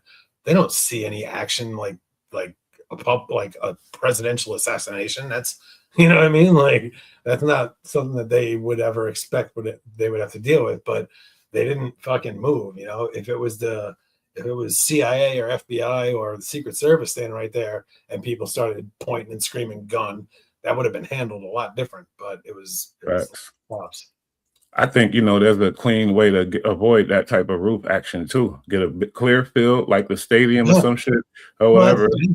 That's such a basic. The guy was 50 yards away, so that's a super close shot with a why, don't set up a speech right by buildings around. Like, he was on a roof. He was on a roof, like, and there was a tree kind of next to him in the forefront. But other than that, there wasn't really many other buildings in the area, and he was mad close. You know what I mean? Like, they should have had their own guy standing on that fucking roof. You know what I mean? That's a point right there. That's why wasn't any of the guys on the roof? That was just a colossal fuck up. But Secret Service agents. In the middle perimeter, there's usually a mix of Secret Service and local law enforcement who make portions of the motorcade and any pre-event screening. And in the outer perimeter, security largely falls on local law enforcement. In Butler, the building the shooter climbed was technically outside of the rally venue, and the Secret Service didn't sweep it. It fell through the cracks, which... In our business, we got big jobs. We hire the guys. It's extra guys. Put it in the budget because it's something that got to be done no matter what. Now, when we're protecting the leader, sorry, like it or not, he's the leader of the country, of our country. Like, you say, okay, we got to cover this. Get the guys over here. And the guys will be happy. Let them get some money. Yeah, you stay on this roof, cover this roof. Don't be cheap with the budget. Don't think it's cool we in PA because you're getting lazy and you don't want to handle the paperwork and all of the stipulations of doing that. Fuck that. You say, okay, he doing some speech. Y'all got to put it in the budget because it's in Trump's budget for sure. Get the guys out there and what the fuck? You feel me? Were they being cheap with the guys? Like, what's going on? it's like you said, you're dealing with the president and his life, or the guy who was running for the presidency at that point. He was on a campaign trail. But it's like you pointed out, like in our job, like when we need something to be done, it gets done. Doesn't matter. Nothing matters except getting what we have to get We done. overdo it with guys and everything. I don't give a fuck if there's a tornado. We're getting it done. We're getting it done. Pouring rain, getting it done. Ice, it's getting done. It's like, meanwhile, Secret Service, they dropped the ball. Like, Dropped the ball on that one. That was being cheap. If a crew, Meanwhile, it's a whole line of guys sitting at home, Secret Service guys, wishing they was there on the job, but Well, y'all being cheap. Put these guys on the roof. If you just had a crew of grips and task them with locking down and securing the president, we would do it. Oh, please, sure. We got that. Somebody was being cheap. The Secret Service, because it means nobody checked to make sure the plan was in fact implemented correctly. According to the Butler County Sheriff, right before the shooting, a local officer climbed onto the building and saw Crooks, but dropped to the ground when Crooks aimed his rifle at him. In an interview with ABC News, the Secret Service Director Kimberly Cheadle said local officials were inside the building when Crooks scaled it, but said, "The buck stops with me. I am the director of the Secret Service." There are also questions about why counter sniper teams located behind Trump didn't take out the shooter. You know, that phrase is funny. The buck stops with me. Is what we talk about. Yeah. But the budget is there. Get the guys on and let them get some money. Why wasn't there guys on the roofs and stuff? The buck stops with me. Yeah. Buck stops with you. If you remember, though, there was they were having issues at the time getting Secret Service detail for Trump. Like, he wasn't getting the A team. He was on the political campaign trail. He wasn't the president at the time. He was running for it, and they don't like him. So like they tasked him with like the B team for sure. Sure. But there was another one. There was I don't know if I believe that. Well, no, I'm serious, because I remember when they said that they were having issues getting the proper detail that they wanted, and that's why people were saying he should just employ his own detail, hire his own private security, and that's when like a bunch of guys that I listen to their podcast, all former SEALs and shit, and they were all saying that they would offer their services for free, like to protect. God, like protecting somebody. It's not a technical job or shit like that. We do kind of technical, but when we got heavy shit to do, we hire hella guys and we overkill it. It's mostly lifting something or something. You know what I mean? It ain't like we bringing hella guys in to be technical. No, now this is the Secret Service. Yeah, you talking about B team, A team? It don't matter. Team, period. There's some guys out here, more guys. What I mean is they didn't task him with like the best of the best. He didn't have the best guys. They were giving him, they were fucking with him. They didn't want to issue enough agents in the first place. And at first I really didn't take too much. I didn't take it too serious when I first heard it. But then a few months later, RFK requested detail for his family because he was getting threatened like crazy, and he was denied by the Biden administration. He denied the Secret Service being given to RFK, who was running at the point for what was it, vice president, I think, or something. But yeah, so they denied him. They denied him a Secret Service detail, which he absolutely, by law, was afforded. That's his right to get that while he's in that position running. But on top of that, this guy comes from a family that got whacked the fuck out. His father got whacked and his uncle got whacked. And now he's running and there was threats against whacking him. Like, of all people that should get a security detail, it would be the Kennedy family. They have a really bad history with our government protecting them while they're in office, trying to make a difference. So didn't he have some like scandal around him? It don't matter, but regardless. But when I saw they denied him that's when I looked back and said they definitely were fucking with him, with Trump and his detail. Yeah, but I can't believe an organization like the CIA, FBI, Secret Service, all that don't have things to where this is the top guy. This is the top guy, and it's ranks. It's ranks. The reason I said they got the B team, or less competent people than they had better people to put on the job for them. But the reason I say that, and the reason the woman got crucified, as you said, for the whole shit going down was because she was incompetent. You could see, first off, she wasn't capable of lifting him and moving him physically. Like, so right there, like, you're supposed to be able to physically just yoink that dude out of there, pick him up and get him the fuck out. You should be capable of doing that. But then we saw the miscommunications. So like, they had him on the X. The X is like where he is. That's what they referred to the spot where the president was giving the speech. So he's on the X. They rushed him, got around him. They really didn't get him down. It was they didn't kind of know what they were doing. It took them like 45 seconds to get him off the stage. You know what I mean? Like, if there was another shooter, that's way too long. When something like that happens, they're supposed to come right in, secure him, and get him out into the car. But it took like 30 or 40 seconds for them to even get him moving off the X and then getting in the car. Well, that's because Trump was saying he was throwing it up, and I don't even think that's the issue of why she's under the gun. But when that happens, the president no longer is in command, and his security detail is 100% in command. So he could say, stop, no, whatever. They don't listen. They pick him up, get him out. That's what they do. And they're given that like position of power. And that's in that very scenario, they're the ones. But that's not what they're talking about with her. They're not talking about that. They talk about the other shit. Was her inability to physically do, like, the physical requirement to handle that situation. She wasn't able to do. I don't know. That's some sexist shit. First of all, it's never going to be one dude, one Secret Service.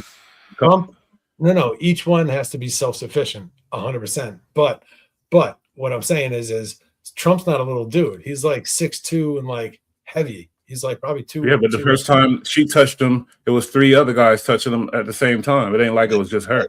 Right. No. They were all grossly incompetent, but she's the leader. So like you said, the leader gets it. But like, what I'm saying is, she had guys next to her that were capable of lifting him, getting him off. But she's giving the orders at that point because she's in command, and she didn't give any orders. She was like a deer in the headlights. She froze up. She had a rough. Well, I never heard that, but we're gonna discover that. But let's keep going. Because it looked like in that moment she was moving with them and getting them out of there. But that's we'll see. Earlier, even though they appeared to be facing in his direction. Once the shooting started, they had rounds on target almost instantly. So that tells me that shooter. Look at that. Come to this motherfucker right there. No, that was the one in Pennsylvania. I know, but this guy, I know that, but I know we're in Pennsylvania. Is the shooter, or is that Secret Service? That's Secret Service, and that's not the only sniper detail. They had 2 other ones too. Okay, because I was about to say that can't be the shooter right there. All right. The guy who killed him right there, the guy in the front, took his ass out. Bang. Their attention, and they were in the decision loop. The investigations into what went wrong will also focus heavily on what happened before the event even took place. The Butler rally was announced by the Trump campaign 10 days ahead of time, which experts say gave the Secret Service plenty of time to do site advance planning and potentially even eliminate the line of sight from the building where the gunman was perched to Trump's stage. In this situation, you actually had an event site that was being built. So they're there to find out what the dimensions are going to be, what the stage is going to look like, where it's going to be located. And then based on that information, they are then looking at potential threats, including areas of high ground, and how to best mitigate those threats with the overall security plan. Former Secret Service agents say the buildings near Trump's stage in Butler would be a glaring risk and not something that could have been missed by advance agents. Yeah, that's what I'm saying. You didn't agree with me. I'm like, yeah, have a spot, have it. I agree with you. It's only 150 yards away. That's not a far shot. That's within their specific. I think their like main area when protecting the president is like 300 yards is like the immediate area. And then anything outside of that is a little further and a little less detailed, but like anything 150 yards or closer should absolutely be completely covered. And if not, up there. Like, again, it was one of the only buildings within that close of a range. So we always imagine our Secret Service, because of movies and because everything else, rooftops is covered, everything is covered before the president, everything, you know what I mean? And that's how we imagine it to be. And this is looking like a whole travesty, you know, like what the hell, a joke. But like I said, and they show footage of the town, and you can look at it, you can see that's a red town. And they feel safe. it's a rural farming community in Pennsylvania. It's going to be red for sure. That's his voting block. That's why he's They there. felt safe. And the reason I said the things that I was saying about the Secret Service in that situation and how they messed up, and it wasn't just the woman, the leader, it was other people in the team that messed up, but it falls on her eventually, and it's her leadership. But the only reason that's not my place to speak on. I was just reiterating what was on the the Sean Ryan show, because he interviewed multiple former Secret Service agents. I think he even had the next guy who wound up. But it is just your place to speak on it, because everybody looking at the video like you. And you are an educated person. If you felt like that, then that's how you feel. That's what we do. Right. What I was basing it on was the information that I had gotten from him. So I can't take credit that it's all my point of view. I'm citing him as a reference basically, because Sean Ryan, aside from having been a Navy SEAL and then also working for the CIA as an operative, a field op, aside from that, the guests he has on are always like Delta Force, range, high-end tier 1 operators and shit. So they spoke on it specifically with us. It's not like he turned into a good YouTuber and he found something else to add on to it and make people go, oh, yep, that too. But it's just entertaining, really. But because soon as you never see one Secret Service around, it's always a couple. And as soon as it went down, it was everybody jumped on him. It wasn't like one. So you can't say, oh, if she can't do that, because it's never, if there was a guy there, he wouldn't be alone. If it was a big old guy there, he wouldn't be alone. There'll be 4 other guys there too. Just with the president, you always see that. But what I believe one of the main issues that the guy that the Secret Service agent that Sean Ryan was interviewing about it, he said, aside from the woman who was the leader, that it's obviously going to fall on her if there's any issues. He said, aside from that, when I said it took like 45 seconds or longer to get him off the stage, just in the somebody, they was being weak with him. They wasn't pulling him. What the guy said is that, it was her job to physically move him. Okay, I get that point. But the reason I get that point. But there was 3 or 4 other agents right there around him. Yeah, but she the leader, and they shocked. They shell shocked. There's got to be a leader to react. And when they see Trump go, you got to grab him, and then the team will go and get him down. So yeah, I could see that point. She was in shock, kind of, and she didn't issue any orders. So I get it. Figure out what was going on. So that I get it. I ain't trying to save her. I get that point. That makes a lot of sense to me, And we're not saving. And people, a woman or a man, doesn't matter. Yeah, exactly. Done right. And she was the boss, and people feel a little sorry because it's a female, but she was the boss, and that's how this should go. The president in 1963. And guess what? The protocols that went into place from 1963 until this day is that we prioritize high places. That's just what I was saying. We know the Secret Service for that from movies and everything we know about our country. We know that it's like all that is locked down. Supposedly, we thinking, So you're supposed to always have somebody on Overwatch, meaning a sniper. You know what I mean? Like you're counting on that, basically. We would expect that. You feel me? And we regular Joes, we just guys. But every American that knows anything knows that about the Secret Service. And I'm just saying, because we understand a man with a rifle, woman with a rifle, whoever. But humans are complicated as fuck, and humans gonna slip up, trip up, fuck up. Be slacking here, there, and then you gotta learn. Bow, you get slapped and you learn. But I can't take away the fact that in the point that you made that they was feeling perfectly safe in that red town, and they really. But that's still not an excuse, though. I'll tell you the truth, because it's standard things you do. Put guys up on the roof. I'm not saying that's like a proven fact, but I'm just those are facts around the case. Is that they're in a primarily red town. It's a big Trump town. That's why he's there in the first place doing his thing. But it didn't seem that there may have been a sense of relaxed standard maybe where there shouldn't have been. But they might have just felt like, hey, it's a beautiful day out here. It's a good time. Like nothing's gonna happen, and then it popped off. Plus, again, we haven't really had political assassinations in our country for a while. The last time we had this shit go down was in the 80s. Yeah, nobody had the balls to do that type of shit. Yeah, but there should be standard things. That standard shit. No matter how lax we are, but we gotta get some guys there. We gotta get the guys there. And now you relax. And there is, and that's why she and other people were demoted or lost their jobs entirely. With a rifle. If they have any level of expertise, they can kill a president very quickly. One thing law enforcement experts say was done correctly, despite widespread criticism on social media, was the evacuation of the former president after he was shot. The reaction from the shift inside that inner perimeter was very quick. And as it's happening, if you listen closely, you can hear the instructions to former President Trump to get down. And that and Trump was saying get down, but at this point he's the president. There should be a helicopter around up the top. This ain't a regular campaign where a guy running for president or a guy running for mayor or this and that. He's the president, and that's crazy. And what else is crazy is like he didn't even have a fucking ballistic shield in front of him.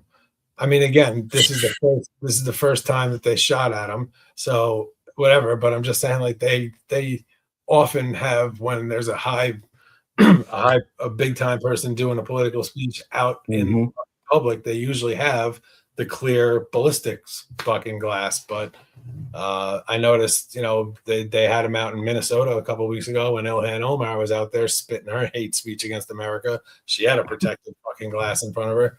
So at the time, if he did, that wouldn't have happened at all. But whatever.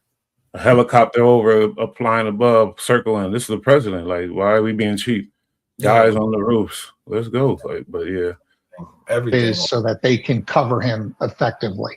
That was done very well. I got you, sir. I got you, sir. Let me get my shoes, sir. Hold on in your head. Let me get my shoes. What you can't hear is what's being said to the agents through the radios from the command post, maybe the counter sniper team, because there's other things going on. So they're going to do what they're told. And if they're it looked like she called the order to huddle around them, though. Hold on. She wasn't giving the orders at that point. One of her guys. No, yeah, she looked stupid at first, but then it looked like she got gained a little composure and said, "Come on." It's being said to the agents through the radios and Trump to get down, and that is so that they can cover him effectively. That was done very well. I got you, sir. I got you, sir. Let me get my shoes. Hold on in your head. What you can't hear is what's being said to the agents through the radios from the command post, maybe the counter sniper team, because there's other things going on. So they're going to do what they're told. And if they're told now it's safe to move, then that's what they're going to do. Well, experts say it's not ideal from a security perspective that Trump stopped to pump his fist. The shift did a good job getting him to the car known as the Spare. But the team near the Spare... You can't stop a gangster from doing what he want to do, though. Just like probably some of the shit is probably on Trump. Like, oh, we don't need no helicopter. This is my town. This is my people. Nobody, you feel me? So you got to put that in, put a little of that in there too, though. For sure. And again, he's a big dude, bro. Trump's like 6'2", 6'3", probably 250, 300 pounds. He's a big fucking guy. But then another thing that happens, and I hate to hate on her, it's nothing about it. It's just funny to me. But you can see like how shook the agent right here, the female in the front that we could see. Yeah, listen. She goes to holster her weapon, and she can't get it. Like she's all like shaking and can't get her holster. Yeah, she shook up. Shook up. Which is understandable, bro. I'd be shook up too. Even with that everybody there is shook up. The problem with this is it doesn't happen until it happens, and then you go through it once, and then. But they never went through no shit like this. You feel me? Well, the rest of these guys over here are all former combat veterans. They've all seen live fire so they're more prepared than her. But everybody is feeling like, come on now, when them shots is coming at you, ain't no way even fucking gangster is gangster. Look how small the two women are.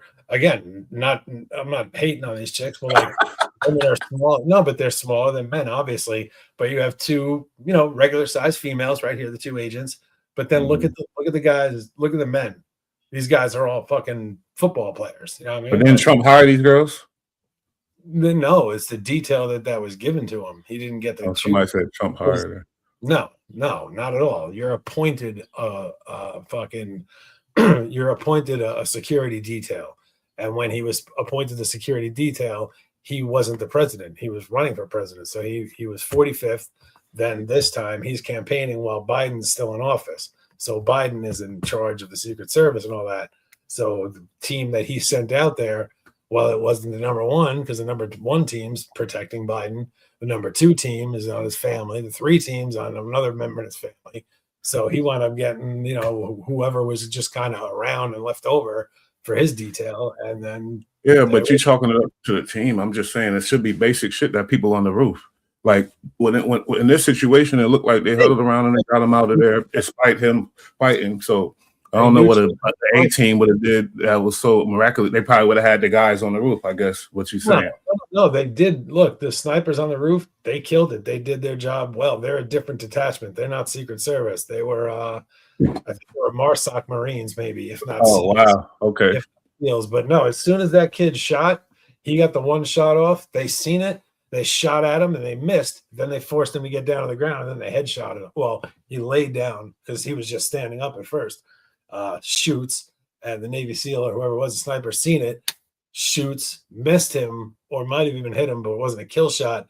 And that's when the dude jumped down and laid down on that tin roof. And then once he laid down, that's when the sniper got an effective headshot.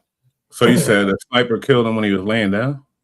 Yeah, because first he was standing up to shoot, and then once they shot back at him, he hit the deck on the roof and was still shooting. Okay, yeah. Had to get him. Domed him. A sniper all the way over there. He had to get him. Ain't nobody over there with him. Nope. That bullet got to do the work. Well, no, local cop, when they were all yelling that shit about him being up there, he went and climbed up the ladder. And as soon as he poked his head over the roof, the kid turned around with a gun and this dude jumped off the ladder like 15 feet and landed. And he didn't go back up there again.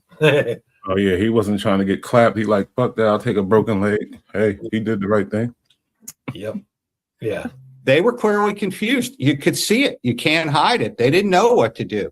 President Biden has been briefed about the assassination attempt and has pledged a quick probe led by the FBI. I'm instructed that this investigation be thorough and swift, and the investigators will have every resource they need to get this done. The House Oversight Committee is also investigating what went wrong and has called on Cheadle to testify.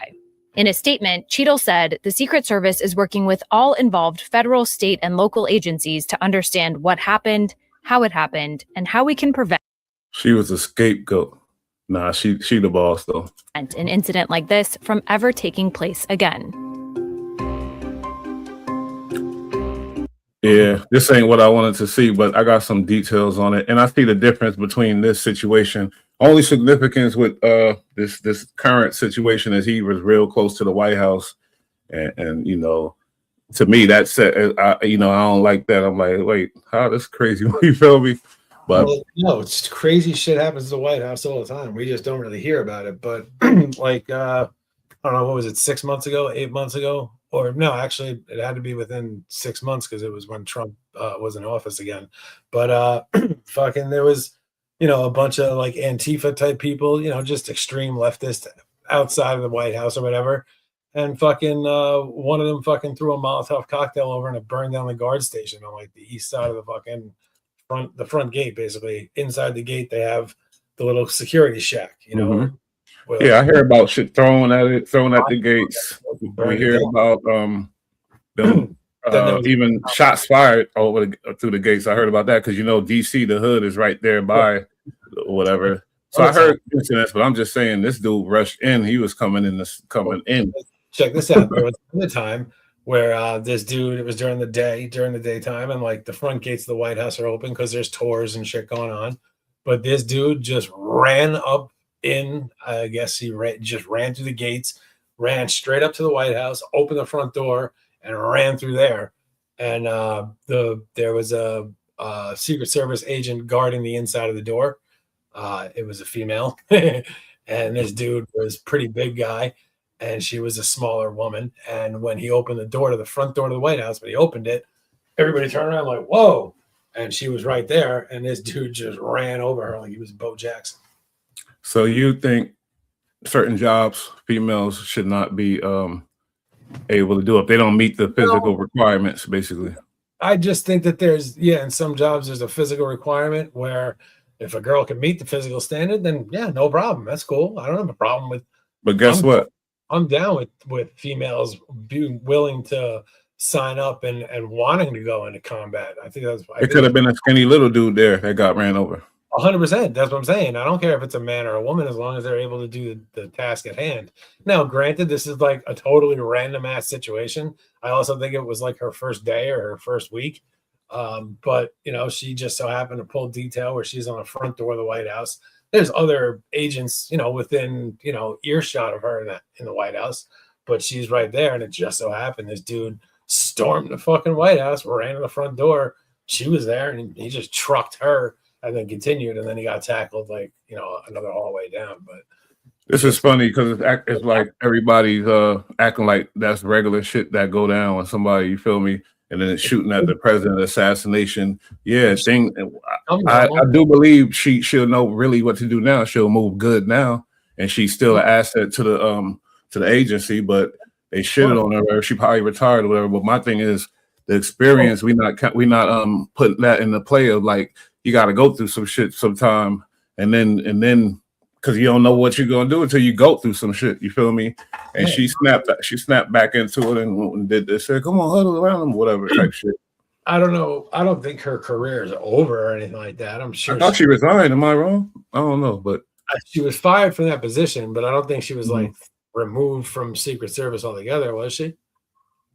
We could see, but I'm just saying because this doesn't happen all the time. Now, cops, you can see when a cop frees up, I guess, you know, but it happens to people all the time, and there's no way to know until you're in that spot. And I'm not saying, exactly. I'm not saying, you know, burn her at the stake, get rid of her, you know, I'm not saying any of that. She's definitely a valuable asset. Like, you don't get to guard the president by being a shitbag. She obviously has had a very good career and wound up in that spot. I mean, she got jammed up, bro. I mean, she was physically not able to handle that situation in the moment. It's a crazy, wild situation. Nobody ever expects it to happen. It shouldn't have gone down like that, but it did, and it sucks. So I'm not like hating on this chick. Hopefully, you know, hopefully she wasn't dismissed and they could just reassign her to another position somewhere, because she's absolutely a valuable asset. She's had millions of dollars worth of training. She knows, you know, all sorts of private intelligence, I mean, secret intelligence, as far as, you know, top secret information about how the president moves and all that. She's been trained, you know what I mean? We put a lot of money into this woman in her training. You don't just like that because of a fucking crazy situation, but she should just be, you know, reassigned somewhere because she's completely and totally useful. Absolutely. You know, she's a fucking Secret Service agent. That's not just, you don't just pick somebody up off the street for that kind of job. So she's definitely a useful individual, and hopefully is still working with the unit and still doing her thing somewhere. We've seen the video. Everybody's seen the famous video of JFK, rest in peace, in the car. That's crazy. Who covered him? His wife. His wife. So then they realized, oh, this system doesn't work, and they adjusted. But that was the first time some shit ever happened to the country. You feel me? And now with this shit, the first big one, and that was like the biggest one in recent history. But we've had a very violent history, especially regarding our politicians. A lot of them have been killed in like duels and shit way back when. Like back in the day, like if you had an argument in Congress, like there was very specific argument between two congressmen. I forget the guy's name, but it was like back in like 1770 something, like right before the Declaration of Independence. This dude was not liking what was being said in the fucking meeting. He was arguing with somebody. Yo, he rolled over and just fucking 5-finger smashed this dude, just slapped the fuck up out of him in the middle of Congress. And he said, he's like, fuck you, take this outside. So then they went outside and they dueled over it. They shot pistols. That has to do with what we're saying, but his I'm wife, stupid, but very different leadership style back then than we have now.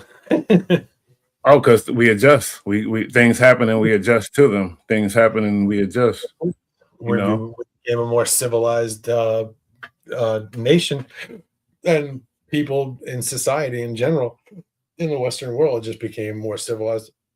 Over time. Like we were a bunch of crazy fucking lunatics back in the 1700s, and then once we established our nation, we established rights and protection and civil liberties and all that shit. And that's when we went from fucking crazy mountain village people running around the woods shooting people to having crazy people of law and order and widespread throughout the country type shit. So the evolution of society is pretty dope, and we got to see it we're getting to see it firsthand because we're only 250 years into this fucking social experiment. That's a fact. That's why I don't really be jacking the cynical talk too much. I'm like, come on now, there's a lot of good going on too. But this guy looks like a guy that was digging, breaking points. I think he knows a little bit stuff that we can learn from this current situation. I'm just going to come here to give you all a little bit of a roundup of everything we know about that shooting that happened last night at the White House Correspondents' Dinner. Lots of details. We've chosen to take a little bit of time so we can provide you a fulsome picture. And of course, we're going to have more. The headline read "Security fuck up," and you said that too, I think. More details for everybody tomorrow. Let's go ahead and start here with the video of what happened. This is by far, I think, the most close-up video that we can all see that was taken by a Getty photographer. So I'm going to go ahead and play a little bit of this, and I know that some of the imaging here is a little bit chaotic. There we go. This is the video of the vice president and the president being escorted from the stage of the White House Correspondents' Dinner. Let's take a watch.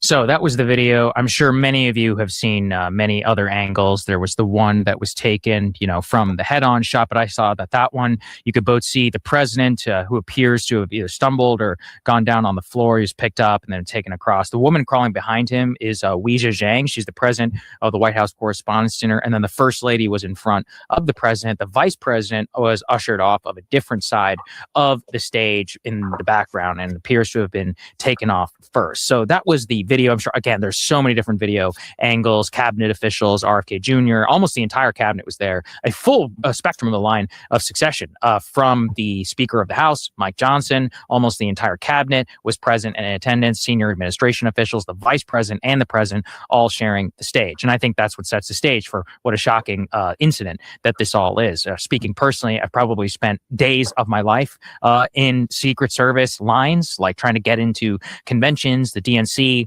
let's get to it. Yeah.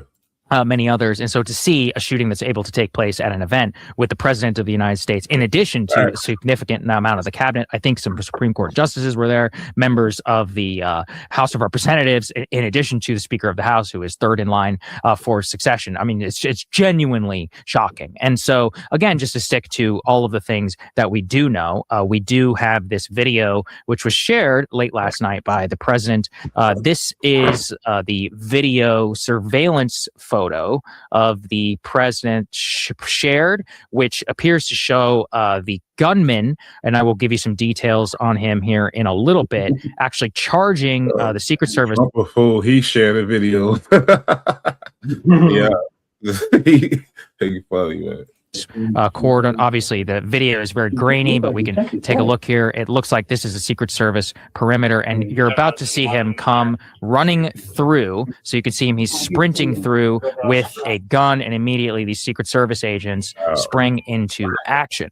Now, a little bit of what we do know here is that the gunman appears to have popped some shots off with a makeshift shotgun. The shotgun did appear to hit a Secret Service agent in a bulletproof vest. He's been transported to the hospital and is fine. That's all what we know so far in terms of the weapon that was used actually in the course of the shooting. Now, witnesses describe some 5 to 6 different shots. It appears that some of those shots were initially fired by the gunman, then Secret Service firing at him. However, it is important to say, and I think this will get a little bit later on here in a little bit about what exactly happened, is that the suspect appears to have been taken in custody. This is a photo which was shared again by the president late last night. Yeah, but how does shirt get on? But the headline say security. I'm still gonna put some blame on Secret Service too, but we'll talk about that. Is down on the ground in the lobby of the Washington Hilton. He does appear to be unharmed. So even though multiple shots were fired at him, it doesn't look like he was hit. And Wolf Blitzer, the CNN anchor, was actually in the lobby while all of this was going down. He said a lot of people don't like this idea what China doing to where they could just identify you from a scanner. Like they got things in it, like you walk in somewhere, they know everything about you type shit. But when you in events and that shit that's close to the White House, like once you cross a certain gate, they should you know what I mean? Like they should have some type of information on you. But it wasn't in the White House, like you said. But I'm just saying. Yeah, should you have would been hope three. they would have that information on you, but you know, I don't know, man. There should have been 3 gates he had to go through or something. Like what? Well, there was. So I don't know how he gained entrance. I mean, we'll hear more in the coming days and shit. But my bad.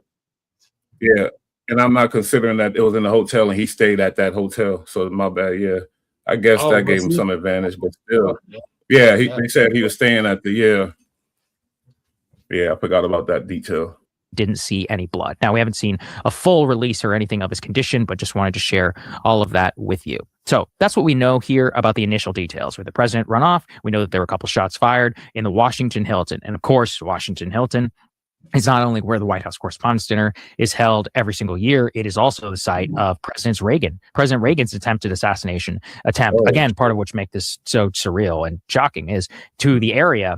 And, you know, let me just take a little bit of time here. If you ever attended DNC, the RNC, Trump rally, or, you know, anything, especially where there's going to be multiple VIPs, there are levels of security. So what we know about this event is that there were these metal detectors that you need to pass through to get into the ballroom.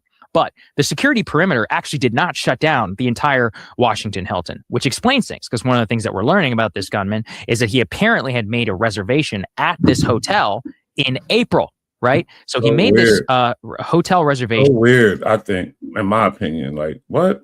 Everything should be locked down. The president doing something in this hotel, like, that's just weird to me. Or don't do it there. That's just weird.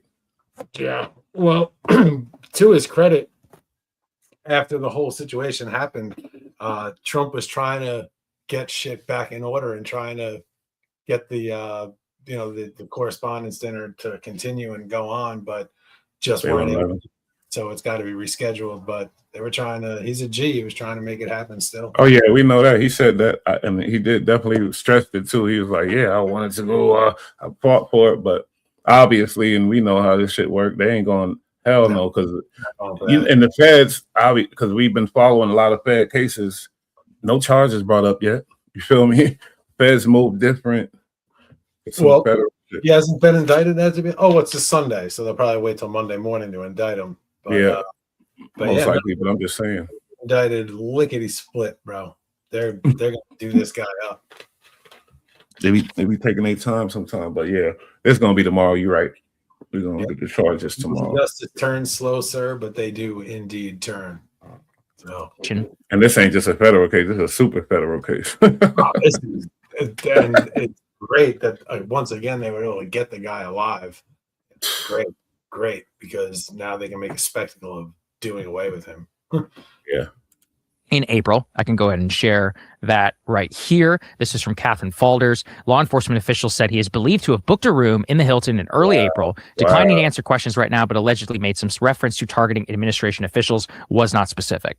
Okay, so he made this reservation in April, and it appears the DC police telling us late last night that actually he was a guest at the hotel and had checked in earlier and appears to have brought premeditated some of the weapons in his luggage. Now, again, this is very, very shocking. I mean, again, to be DNC or an RNC or any event, even private events, actually, that the president or the vice president will enter, you have to go through multiple levels of security just to get near the building. I'm talking about if you're on your person, you have to pass through the metal detectors, you may or may not, x-ray machines, for example, luggage, anything that you're trying to bring in and out of this type of building. None of the guy that been there, he'd been to these places. that appear to have been the case this time around. Now, the president did give some remarks last night. So, and again, just to give everybody what made this also surreal was this shooting happens, the president, the vice president, the entire cabinet is rushed off. So then an announcement comes on, and they say that the programming is going to resume. The president actually puts out a Truth Social post. It appears from some sort of holding room in the very same building where he is saying, I want the show to go on, but I'm going to defer to law enforcement officials. Eventually, the Secret Service is just like, we have to cancel this entire thing. The president has to leave. So he leaves. He actually goes back to the White House, calls a press conference at some 10:30 p.m. Eastern time. Trump is the first president that said, F this, I'm going right to my people. Let me start my own social network. I'm not putting out my messages to none of you, none of the media to get watered down or switched around or did this. I'm just going to talk to my people on Truth, and y'all go get it from there. That's crazy. But he had to do that because he was thrown off of Twitter. X. Yeah, I remember that. Yeah. But, it benefited him, I think. But yeah, so he made it so that, if you're going to cancel me, the reporters state, like, now you can't play with him. So yeah, 100%, you're right. You will see are in their, regalia because they ran from the Washington Hilton back to the White House. I'm trying to think. I've done that a couple of times. It's not that close. Maybe a mile and a half, like 2 miles, something. So anyway, so many of them were sweaty, and some of them apparently took scooters. So here's some of the remarks. I'm going to play a little bit of them just so you can get a sense of what the initial statement from the president was. We heard all that. This was an event dedicated to freedom of speech that was supposed to bring together members of both parties with members of the press. And in a certain way, it did. Because the fact that they just unified, I saw a room that was just totally unified. It was in one way, a very beautiful thing to see. A man charged a security checkpoint armed with multiple weapons. And he was taken down by some very brave members of Secret Service, and they acted very quickly and have just released, for purposes of transparency, clarity, I've ordered it to be put out. You probably have it by now, put out on Truth and put out on many other platforms. A tape showing the violence of this thug that attacked our Constitution, and also showing how quickly Secret Service and law enforcement acted on our country's behalf. Okay, so that was the initial statement. It was real. Salute to them Secret Service, because you know what? They didn't. He's alive, so that means they had to rush him with all them guns on him and take him down. That's brave. They super brave. Yeah, took him down, and he's alive too. That's crazy. It's a wild job, and it's an honor to have that job. But it's a wild job, bro. Like, your job at that point is to just be a body to put in front of him in case more shots come. Like, that is literally, that's part of the contract that you sign, that you're a human shield. But it is what it is.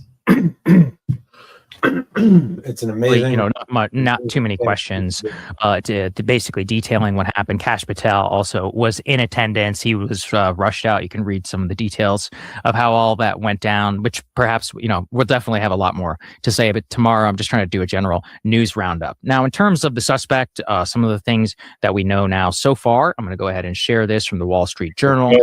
The suspect's name is Cole Allen, who is now in custody after an attack outside of the White House Correspondents' Dinner. He is a graduate of Caltech University. He was a Teacher of the Month, and he has been named as the Washington shooting suspect, 31 years old. He was from Torrance, California.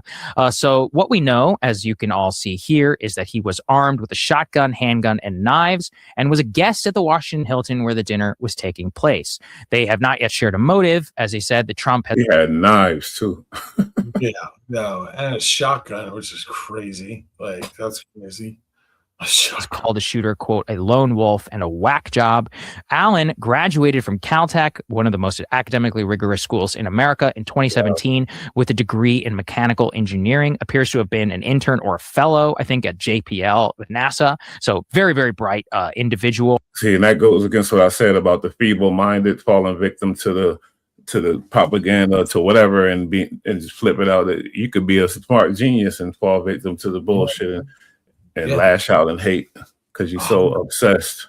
Well, not only that, just because you're book smart and educated and you know all sorts of shit about jet propulsion, and that's why He worked at the JPL lab. That's the Jet Propulsion Lab. But just because you're super book smart doesn't mean you got street smarts. You know what I mean? And that's where this situation got into that, where they get into, selling secrets. And it's like, oh man, like you're not built for that speed. Like you're smart, but you're not an espionage. You're not counter espionage. You're an egghead. Like don't start acting like you're 007 out here selling secrets and you're going to get away with it. It's not going to happen. And every time he was registered with no party preference, it donated $25 to Act Blue in 2024 with a memo, quote, earmarked for Harris for president. He worked as a teacher at C2 Education, a private tutoring and test prep company where he was named the Teacher of the Month in December of 2024. And he also pursued a master's degree in computer science from Cal State University.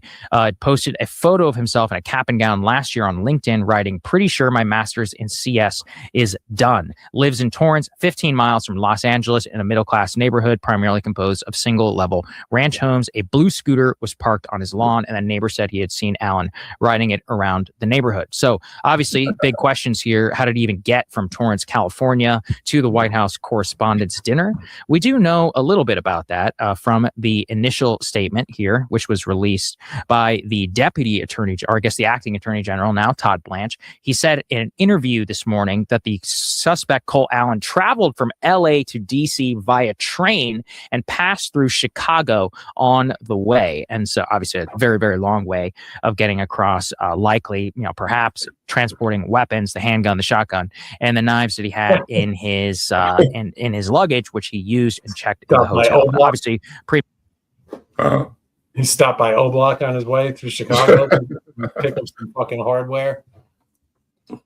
Goofy ass didn't even have a car. He had a scooter. A scooter. Meditated. That's attack if you're booking a hotel long in before. We don't really know a lot about him, and he is not really cooperating with authorities. They're telling people that he was targeting, quote, administration officials. So obviously huge question marks surrounding still this entire incident.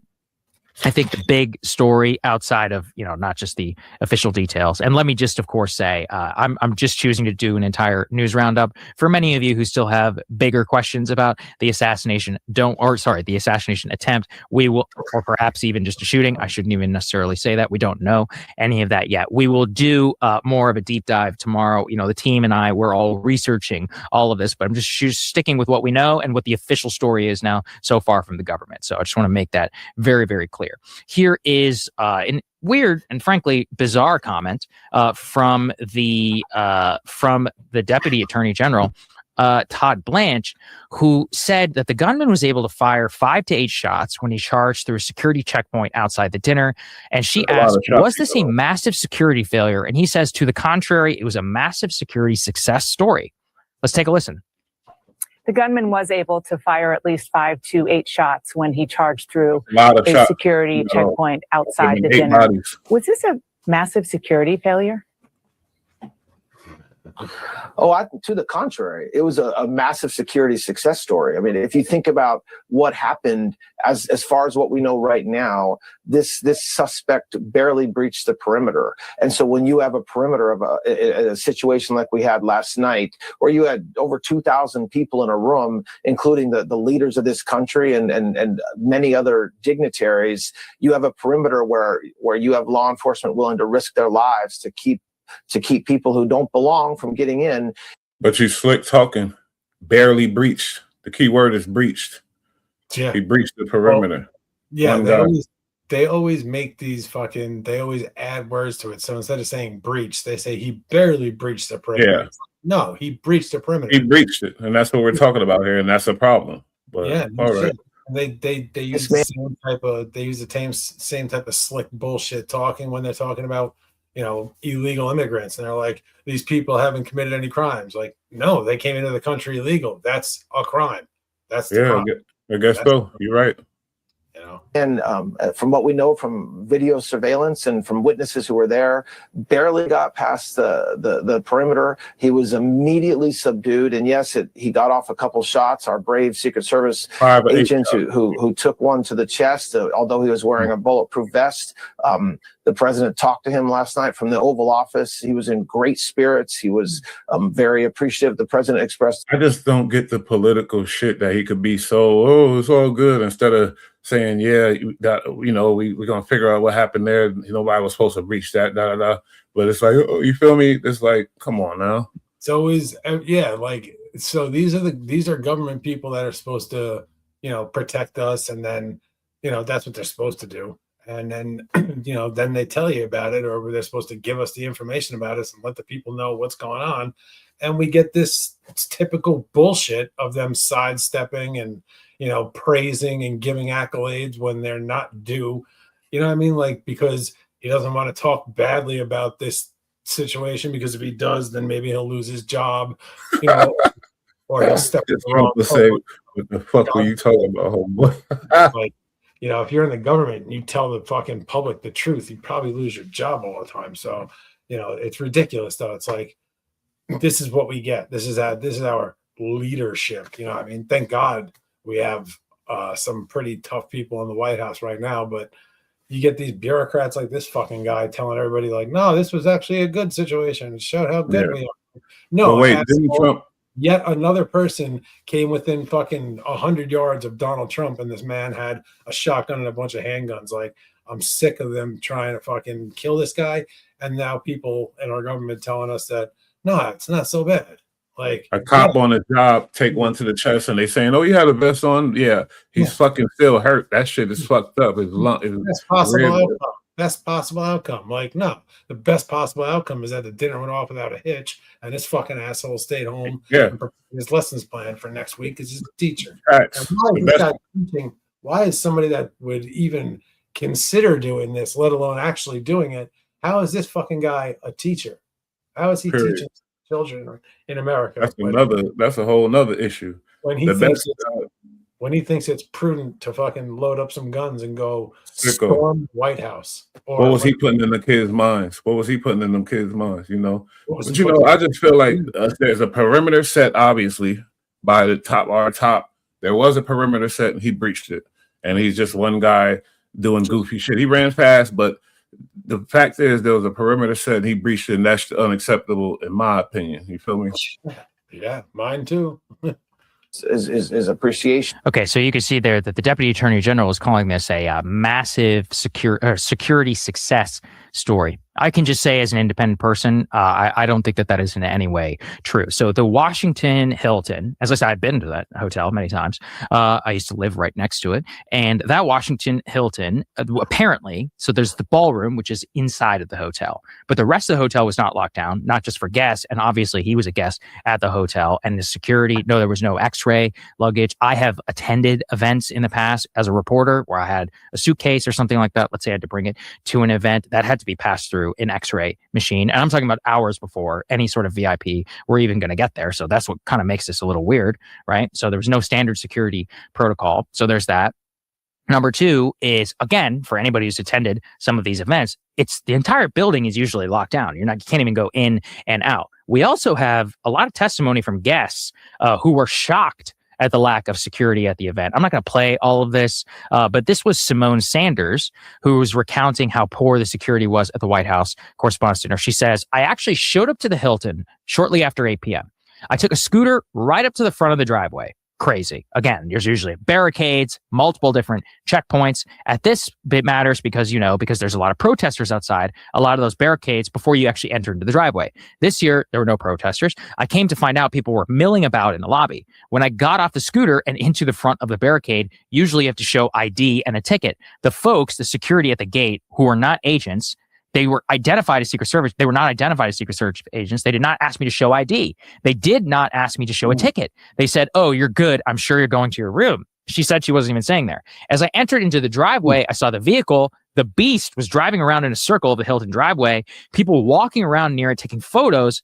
Again, you're not like, and I'm not just a layman. I cover the White House. I've been in the motorcade. I've attended dozens of these events as a professional, and I'm telling you, like, this is not normal. When I knew he wasn't bugging. Entered into the Hilton, I asked Secret Service agents, which I saw they were identified as Secret Service agents, which way the ballroom was. They said they didn't know. When I finally got to the elevator, no one asked me to show my ID. No one asked me to show a ticket. I got all the way down to the red carpet area without ever showing a ticket to anyone in the Hilton. I'm saying it like this because this is unusual. So I went to the DNC, right? With the whole team, me and Ryan. We passed through probably 4 barricades before you're even allowed to get into the convention. As a journalist, even with the press credentials, hard press credentials, which have your photo, your name, that means you've been pre-cleared and all of that by Secret Service, the amount of rigmarole that you often have to go through if you're not traveling in the president's motorcade just to be able to get to this event. I mean, again, literally days of my life. The Beast, yeah, the only time that you're generally like allowed around the Beast normally is if you're in the motorcade, and then you can't get out of your vehicle. And go like up to the president's. I mean, look, words barely began to describe. And some members of Congress are also highlighting this. Here's Mike Lawler, the congressman. He's saying, while the security perimeter outside of the ballroom worked, the Secret Service and federal law enforcement acted swiftly to secure the ballroom and move the president and high-level officials out of harm's way. The fact is, numerous glaring security issues. There was no photo ID, no verified list of attendees, which is very common for a White House event. Not just common, that's the standard. There were no magnetometers before the ballroom. Prior to the event, there were numerous receptions that someone could have easily gotten into with limited security. The building was still open to the general public. Without getting into details, I will just say there was not a good handle on how many members of this Congress were at the event and where they were in the room. There needs to be a complete, thorough after-action report as to how the gunman got from his hotel room into a secure area with numerous guns. I will also note, we'll go much more into detail this tomorrow. There is a reported, shooting that happened a couple of weeks ago, apparently near the White House, which no details that the Secret Service has been able to run down. The trail has gone completely cold. There have been numerous of these types of incidents. There's a report out there that Trump has apparently been subject to more assassination or like public assassination plots. Yeah, obviously, like every other president. I feel like the whole thing with that is they was geeked up off of Trump. Probably the stuff. Like, what the fuck is going on, man? And I do blame Secret Service too, because ultimately it's on them, but it's their everybody job. was tweaking.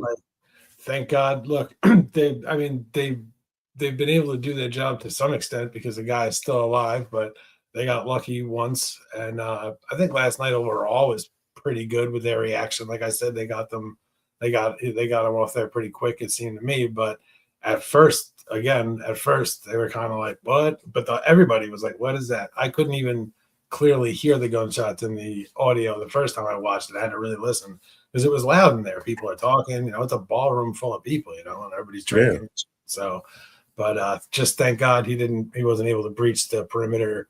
The security perimeter around that actual the ball. So, and you talked about being strapped up with things. Imagine that, because he breached the perimeter. So if he was one of those, then he wouldn't have to worry about that. Just breach the perimeter and pull it whatever switch. So that's why it's a problem when he breached it. They looking over it like it ain't nothing, but he breached it should be clearance thing. I didn't even really think about that. Yeah, if he had a vest on with a good bit of power on it, and he clapped that off outside of the ballroom, it still would have gotten into the ballroom. I don't think it would have made it all the way to the main stage, but it would have caused hella damage and definitely, killed some people too. And for sure. Everybody in there is somebody. Everybody in there is somebody, whether they're a politician or they're some sort of entertainer or something like that. It's all like there's people that give speeches, performances, and then on top of that, it's just like a who's who of like anybody who's rich and powerful and famous and in the politics. They're there. I can't even walk in a big hotel where they say, "Oh, you stay here." Let's see the key. You feel me? We should just get the shirts that just say security on it and just walk in. So yeah, you see what's going on. They're trying to brush over the fact that this guy breached the clearance. It's crazy. It's so crazy that this is happening. Like, what is going on here? I mean, And it Trump- wasn't no high tech shit. He wasn't no, like you said, he wasn't no espionage, none of that. Just a fucking jerk off that came running through. and what a lot of intelligence, people that are former intelligence for the Army or the Navy and stuff that do certain podcasts, military-based podcasts, former military. There's a woman. She was a former CIA intelligence asset, so she wouldn't necessarily be in the field. She did do field work from time to time, but she did a lot of her field work from drones, basically. Finding like certain areas and looking for specific people, and she's really good at that shit. That's what she did for the government for a long time, and now she runs a private company doing that kind of shit for the government as a contractor. But I forget her name.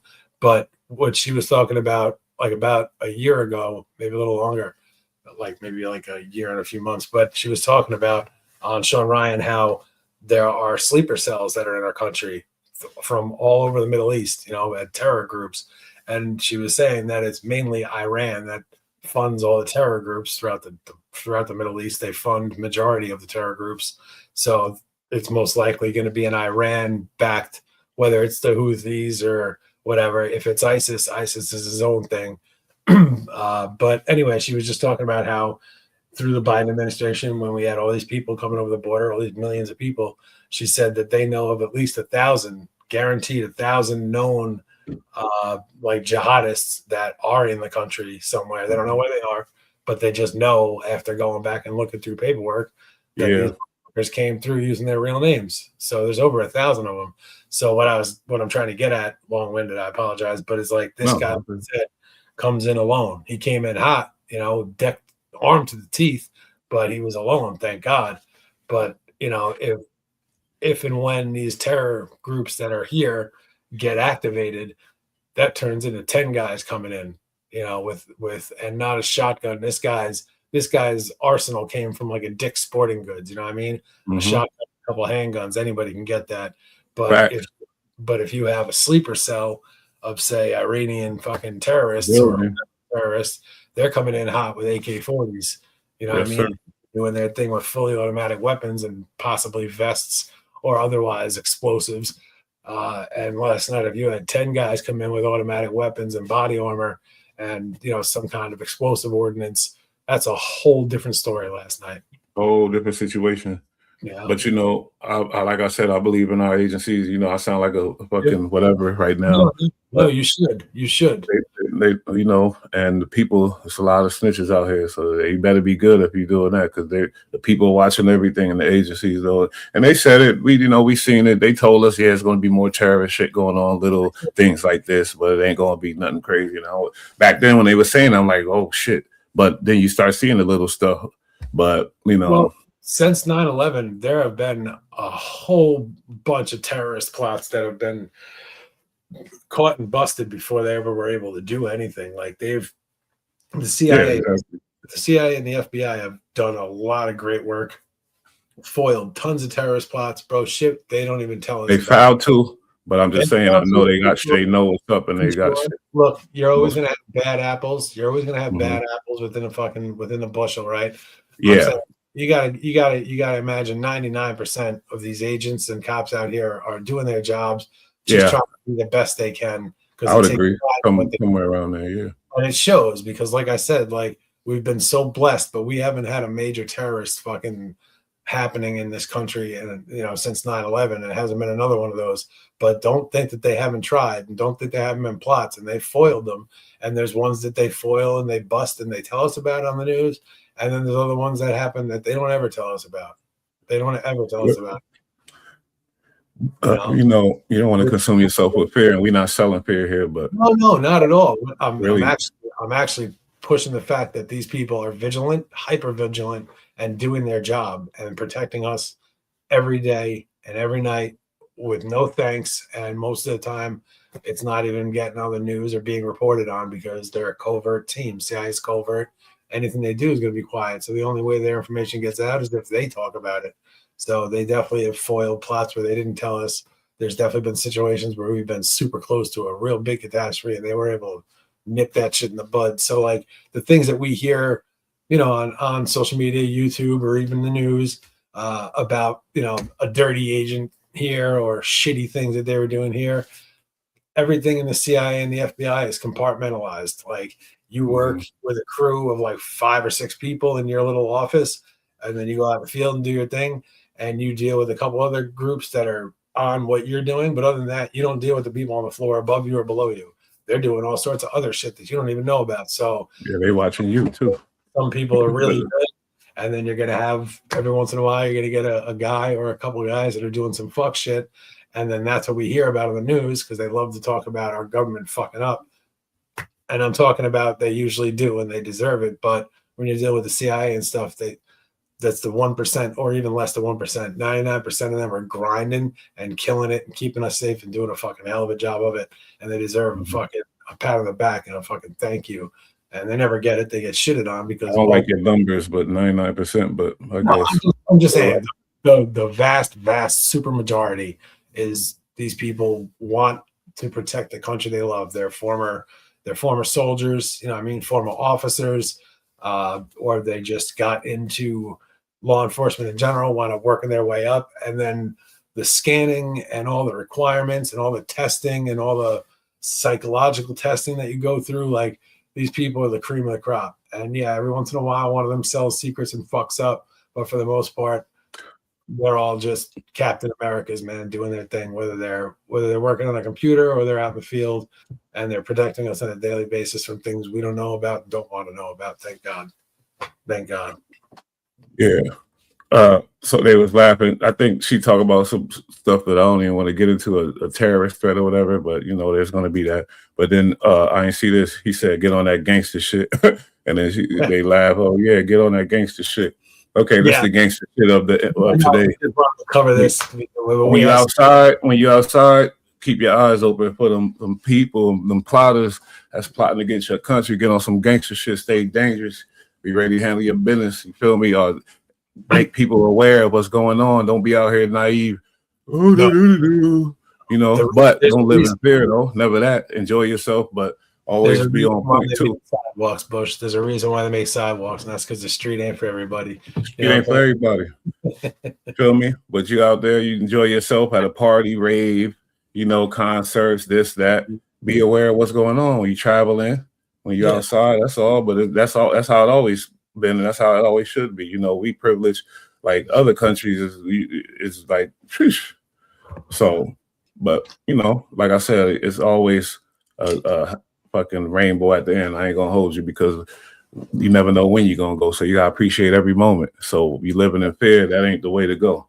Smell me? We don't live in fear, and everybody should be super proud, bro. Fucking this coming fucking in a couple of weeks is gonna mark or a month is gonna mark the 250th anniversary of our country, bro.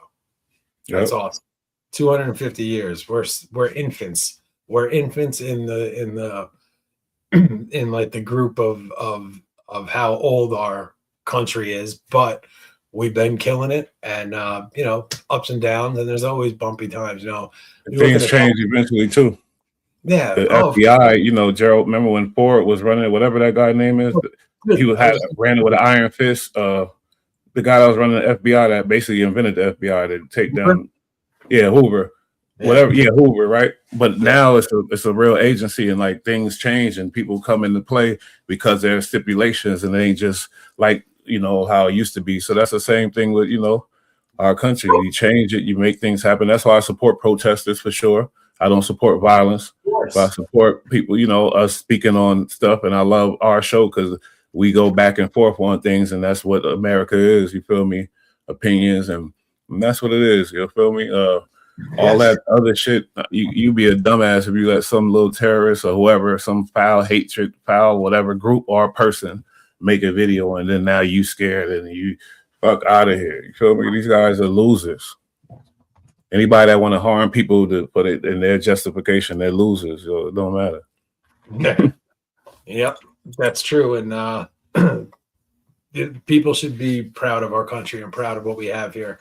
Look, nothing's perfect. There's injustice everywhere, but when you, like you just said, I mean, other places are like, sheesh, you know, America's really got it good. So if you do suffer an injustice in this world, I mean, in this country, there are ways to go about it legally to fix things. Don't go to the Southern Poverty Law Center. They're not going to be able to really do anything for you because I think they're going to be closing their doors after their shit. But in general, wrongs can be righted in this country, whereas in other countries, if you get wronged, you just pray that it doesn't happen the next day again. But hopefully everybody have to be gangster enough to have the balls to jump on some shit if you see some shit happening like them secret agents did. Because I would have shot his ass. I'm not jumping on him. He dead. Bye. Believe that they didn't shoot him up. Like that takes a lot of balls. The guy's armed up and ready to rock and was shooting shit. And fucking instead of killing him, they had the presence of mind. He considered like, I gotta get this information from him. I think they considered that. They like, we want to know where the fuck this dude is coming from and what's going on. And on top of that, despite what people think, like agents and officers, their goal is not to kill people. That's the absolute last resource. Like we see in these body cams now all the time that, you know, people say that they shot him for no reason, but then we see the body cam and like the dude's acting a fool and being all crazy and then rushes the cop with a weapon. And it's like, well, what's he supposed to do? Like he tried and the guy wasn't having it and eventually got violent. But it just goes to show that one of their main goals is to, when possible, preserve life, even of the criminal, because his goal. Criminal doesn't mean you need to die. You just might be on some shit. You might have not been able to get your medication or some shit. You know, you might have just had a fucking breakdown. Your whole world could be crashing down, and you pick up a gun and make a fool fucking decision. But you know that cop doesn't shoot you. That cop tackles you, and you do your time. You come out, and you can have a life again. You know, you're right. Majority of the time, cops are not pulling that trigger. They're trying to fucking preserve life. Sometimes they have to. You know, but for sure. Yeah, and to answer the headline question, okay, I guess Trump, in my opinion, doesn't have the most domestic ops because I gotta say Lincoln because of that war, the North and the South. So I'm gonna go with Lincoln, but this is the third one on Trump, so he has the I think he's winning for the most attempts on him now. He's got the best numbers in the business, the most. I am again the best. But we covered the hell out of that, and we gave y'all other details, other point of views, other perspectives. Trump did make a statement the other day, pretty gangster, and he said, you know, when people throughout history and in general, especially in politics, but just in anything throughout history, people who are affecting change, like radical change, really changing the system or fixing things that are out of control, these people are always targeted, but they're targeted for how effective they are. So the fact Malcolm X, Martin Luther King, Kennedy. Getting it done. He's getting things done. That's a fact. Bob Marley. They try to kill him. But yeah, that's a fact. Good point. Man, great show. What gangster shit are we gonna have to get on for the people soon? They're gonna want some gangster shit. We coming back with that gangster shit, don't worry. We are. So just hang in there, folks, because it's coming. We got you. We were just talking about it yesterday. Today we went in on the Trump thing, whatever, today, because it's big news, you know what I'm saying? So we had to talk about that. But don't worry, folks. We're going to get on that gangster shit. It's going to be a lot of fun. So you'll like it. You'll like it. We got some. That's a fact. Anyway, you know, until next time. But guess what? Pain is inevitable. But suffering, see, that's optional. So get about that slump. You heard? Let's keep it moving. It's your boy Bush. Be rad. Be rad. That's the Boy Rad Show. Another one. Another one. Epic reaction.